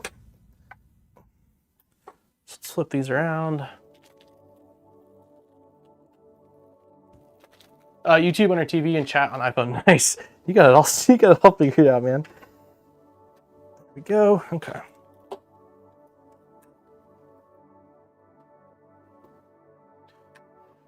I find on my 352.4 the 120 hertz, 150 millimeters is really floppy on the rest of the belt length. People found the same thing. I don't have any experience with a 350. Zombie, you have one 350 or more than one 350? I know that your tap changer or stealth changer, or whatever the latest name is a 350, but I don't know if that's your only 350. I know you've got another 2.4 in Trident. I can't remember if you did 300mm builds on them or not.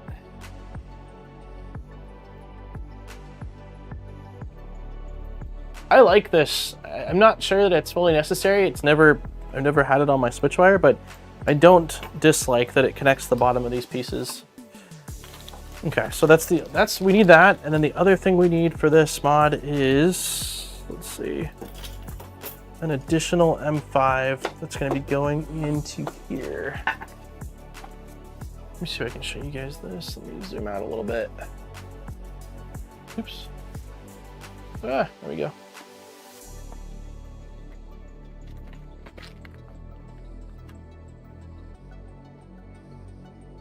The 110 is no good for a 350 2.4. When I run input shaper, those builds really go for it. Yeah, isn't it 110 hertz is above the default range it usually tests, right?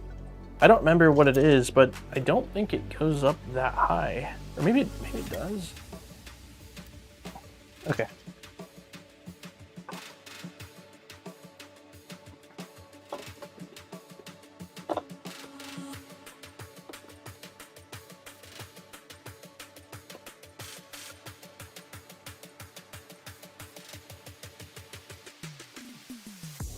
Sweet. Okay, so I'm going to start with the M5. What do we need here? M510. M510.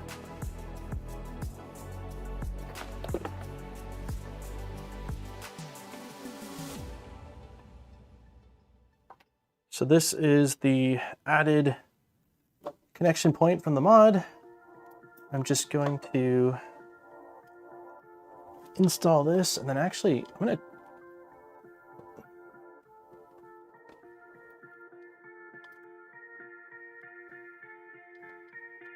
going to over tighten it. I'm just going to help hold this in place. Okay, and then for the other two, are they also M510s or are they something different? They are M516s. 16s. What's going to be the first project printed on this? That's a great question. Maybe the parts for the FT6, man. Maybe the parts for the FT6. I need to get that going. Not because anyone's waiting on me, but I myself I need to get a move on it, and it would be a cool... Wait a minute, that's too high. Okay, so let's get these in. Yeah, maybe the FT6. Play around with some PETG on this. Hey Matt, I'm in the planning process of this mod. I've got an N3 Max Neo XYZ Rails, butchering the E3V2 for a more stable base and room for a 310. Oh, it's gonna be a big machine. I can't remember who it was, but somebody in the Discord converted, I think it was I want to say it was a CR10. Oh man, there was a little bit of slop on this printed part. Converted a CR10 into a massive Switchwire, and it looked really good. Okay, so I'm just getting these aligned, and then I'm going to, before I secure, man, this spring nut sucks.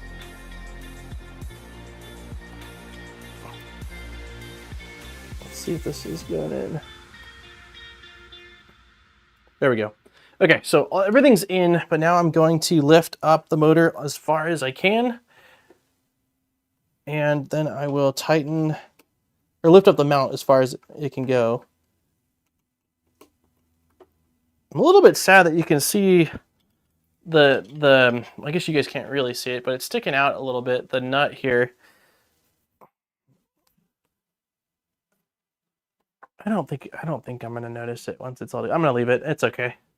The only way, I don't know if I have enough clearance if I swap it the other direction. It might interfere with this guy, so we'll leave it. And I don't really feel like using hammerhead nuts. I just got here, so sorry if everyone already knows, but what is this build about? So this is converting, this was an Ender 3v2, and we're converting it essentially to a Voron Switchwire, but it's called an Enderwire. It's a pretty big mod of the Switchwire using a lot of the same components. I'm going to put on, I needed more tracks, it seems like. We're running out. There's only 2 playlists on here now. I want to use a large bed to maintain stock steel. Oh wow, it's 107. Okay, I'm going to get the second one mounted really quickly, and then we're going to call it. I lost track of time. Okay, that side's on. Flip you around. We need M3 10. Is that the 10 or the 16? That's the 10. We need 2 16s.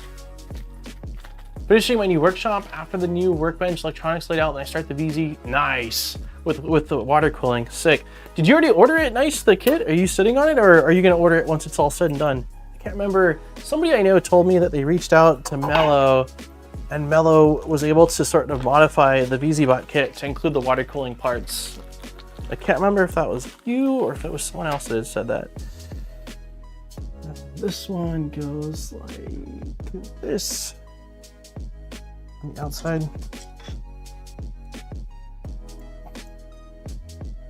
Come on. There we go.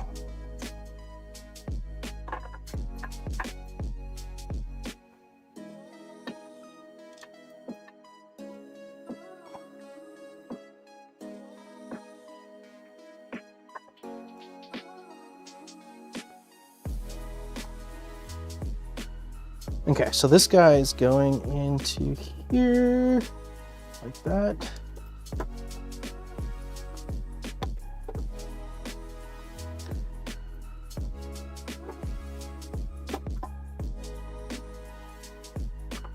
I don't know how well you guys can see what I'm actually doing, but hopefully somewhat.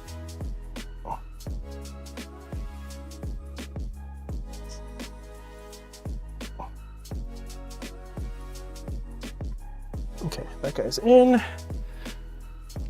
Not yet. I need to wait, wife. Hey, that's fair, man. Well, I mean, if you got to get the workshop done first, focus on that and then get it afterwards. Plus, like, if I had the kit sitting there, I'd be tempted to get started on it before the workshop was even complete, which probably isn't ideal.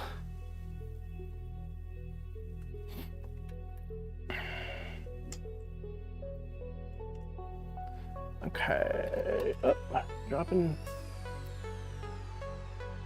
There we go. Okay, so just loosely getting stuff in.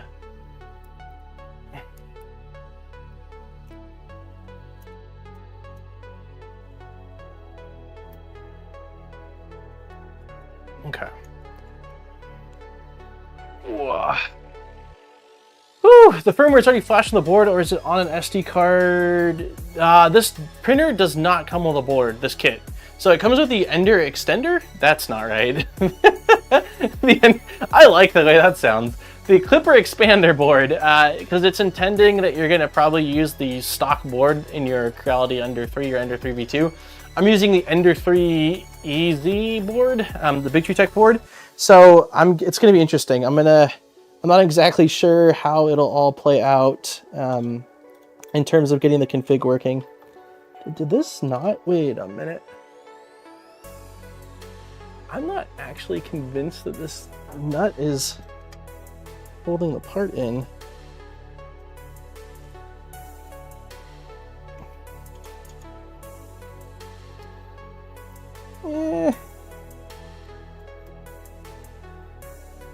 Love the color. Thank you. It was voted on. Hey Ed. Yeah, when we were I don't know, I think we were working on the K1 Max Devil Burner mod, and I left it up to a vote, and this is the color scheme that was voted on. I don't think I had much say so. I'm really happy with it. I love the color scheme that was chosen. Okay, well that looks pretty dang good to me. I've got no complaints. Oh, let me just really quickly make sure I secured these. Yeah, I don't want to crack anything. That is very much on brand. Look at this thing. It looks so good. Let's do one more little pan shot. You know what? I just found the cheese board because we're getting ready to pack stuff up. I bought this when we first started streaming because I didn't have more than one camera view and I wanted to show everyone the different angles. So went on Amazon and bought the nicest cheese board, Lazy Susan, I could find, and it's just been sitting. So let's give it a proper look at this guy. Look at this guy. Do not tighten much. You will open those screws for tensioning. Okay, good to know. They're plenty tight now, but that's good to know that they're going to be loosened at some point anyway. It's looking awesome. So today we got the side skirts on, we got the front skirts on, we got the back skirts on. It's looking awesome. We got the Z motor mounted, we got the X motor mounted. So I believe all that's really left is putting the extrusion with the linear rail. Oh, that's right. Okay, so we need to do the upper, and we're also using a modded part for this, I think, as well. Let me see. So we're done with this. This is the DXF file I needed. Don't know what that is. Yes, so we're using modded blocks for this. So I think that's one of the last pieces that's not stock. So we need to do the idlers right and left, and then the XZ blocks and the X-axis. So we'll get that done next week. And we'll get that mounted. That'll probably be mostly what we do next week. And then it'll be Stealth Burner. Yeah, my dream would be to get up to Stealth Burner next week. That's gonna be the target. It's gonna be interesting. I'm sure I'll be tired and like excited to go paint and stuff, but we'll do that. How is it looking? Stealth Burner, same color? Yes, so the Stealth Burner, I'll show you really quickly here. Let's see, so Stealth Burner is going to be, it doesn't really do it justice because of the light in the background. So picture this. It's also kind of zoomed in, but picture this floating back and forth. So purple, it's gonna be purple, and then the Clockwork 2 will be in the teal. It'll look kind of like this. So, time to leave. Yeah, pretty much. The good news is that the house we're moving into is a 5-minute drive, so we have some time, but I need to help Aaron with Jackson and stuff. Where are you getting the mods from? So, all over the place. They were recommended to me. Most of them are on printables. A couple of them are just in GitHub repositories. I can post them. So I'm gonna do this really quick. I'm gonna make a note in the Discord live stream channel. And it's gonna say, post mods used to video description. Okay, I wrote modes, but I know what I meant. So I'm gonna try to add that to video description for everybody then, so that way they'll be there. It's easier than trying. PF! How's it going? Thank you very much for the 5 gifted memberships. We're just about to call it. We've been streaming, we started at 10, or that doesn't mean much, I guess, time zones, but we started a few hours early. Let's see, I got PTSD flashbacks seeing those bearing stack pics from this week's V0. Sorry about that, Phil. It's looking really good, great build and colors for sure. Yeah, I'm super, this is a little bit more colorful than I'm typically used to doing, and so I'm glad I left it up to get it voted on, because I'm really happy with the way it's turning out. It's a pretty printer. It looks really nice.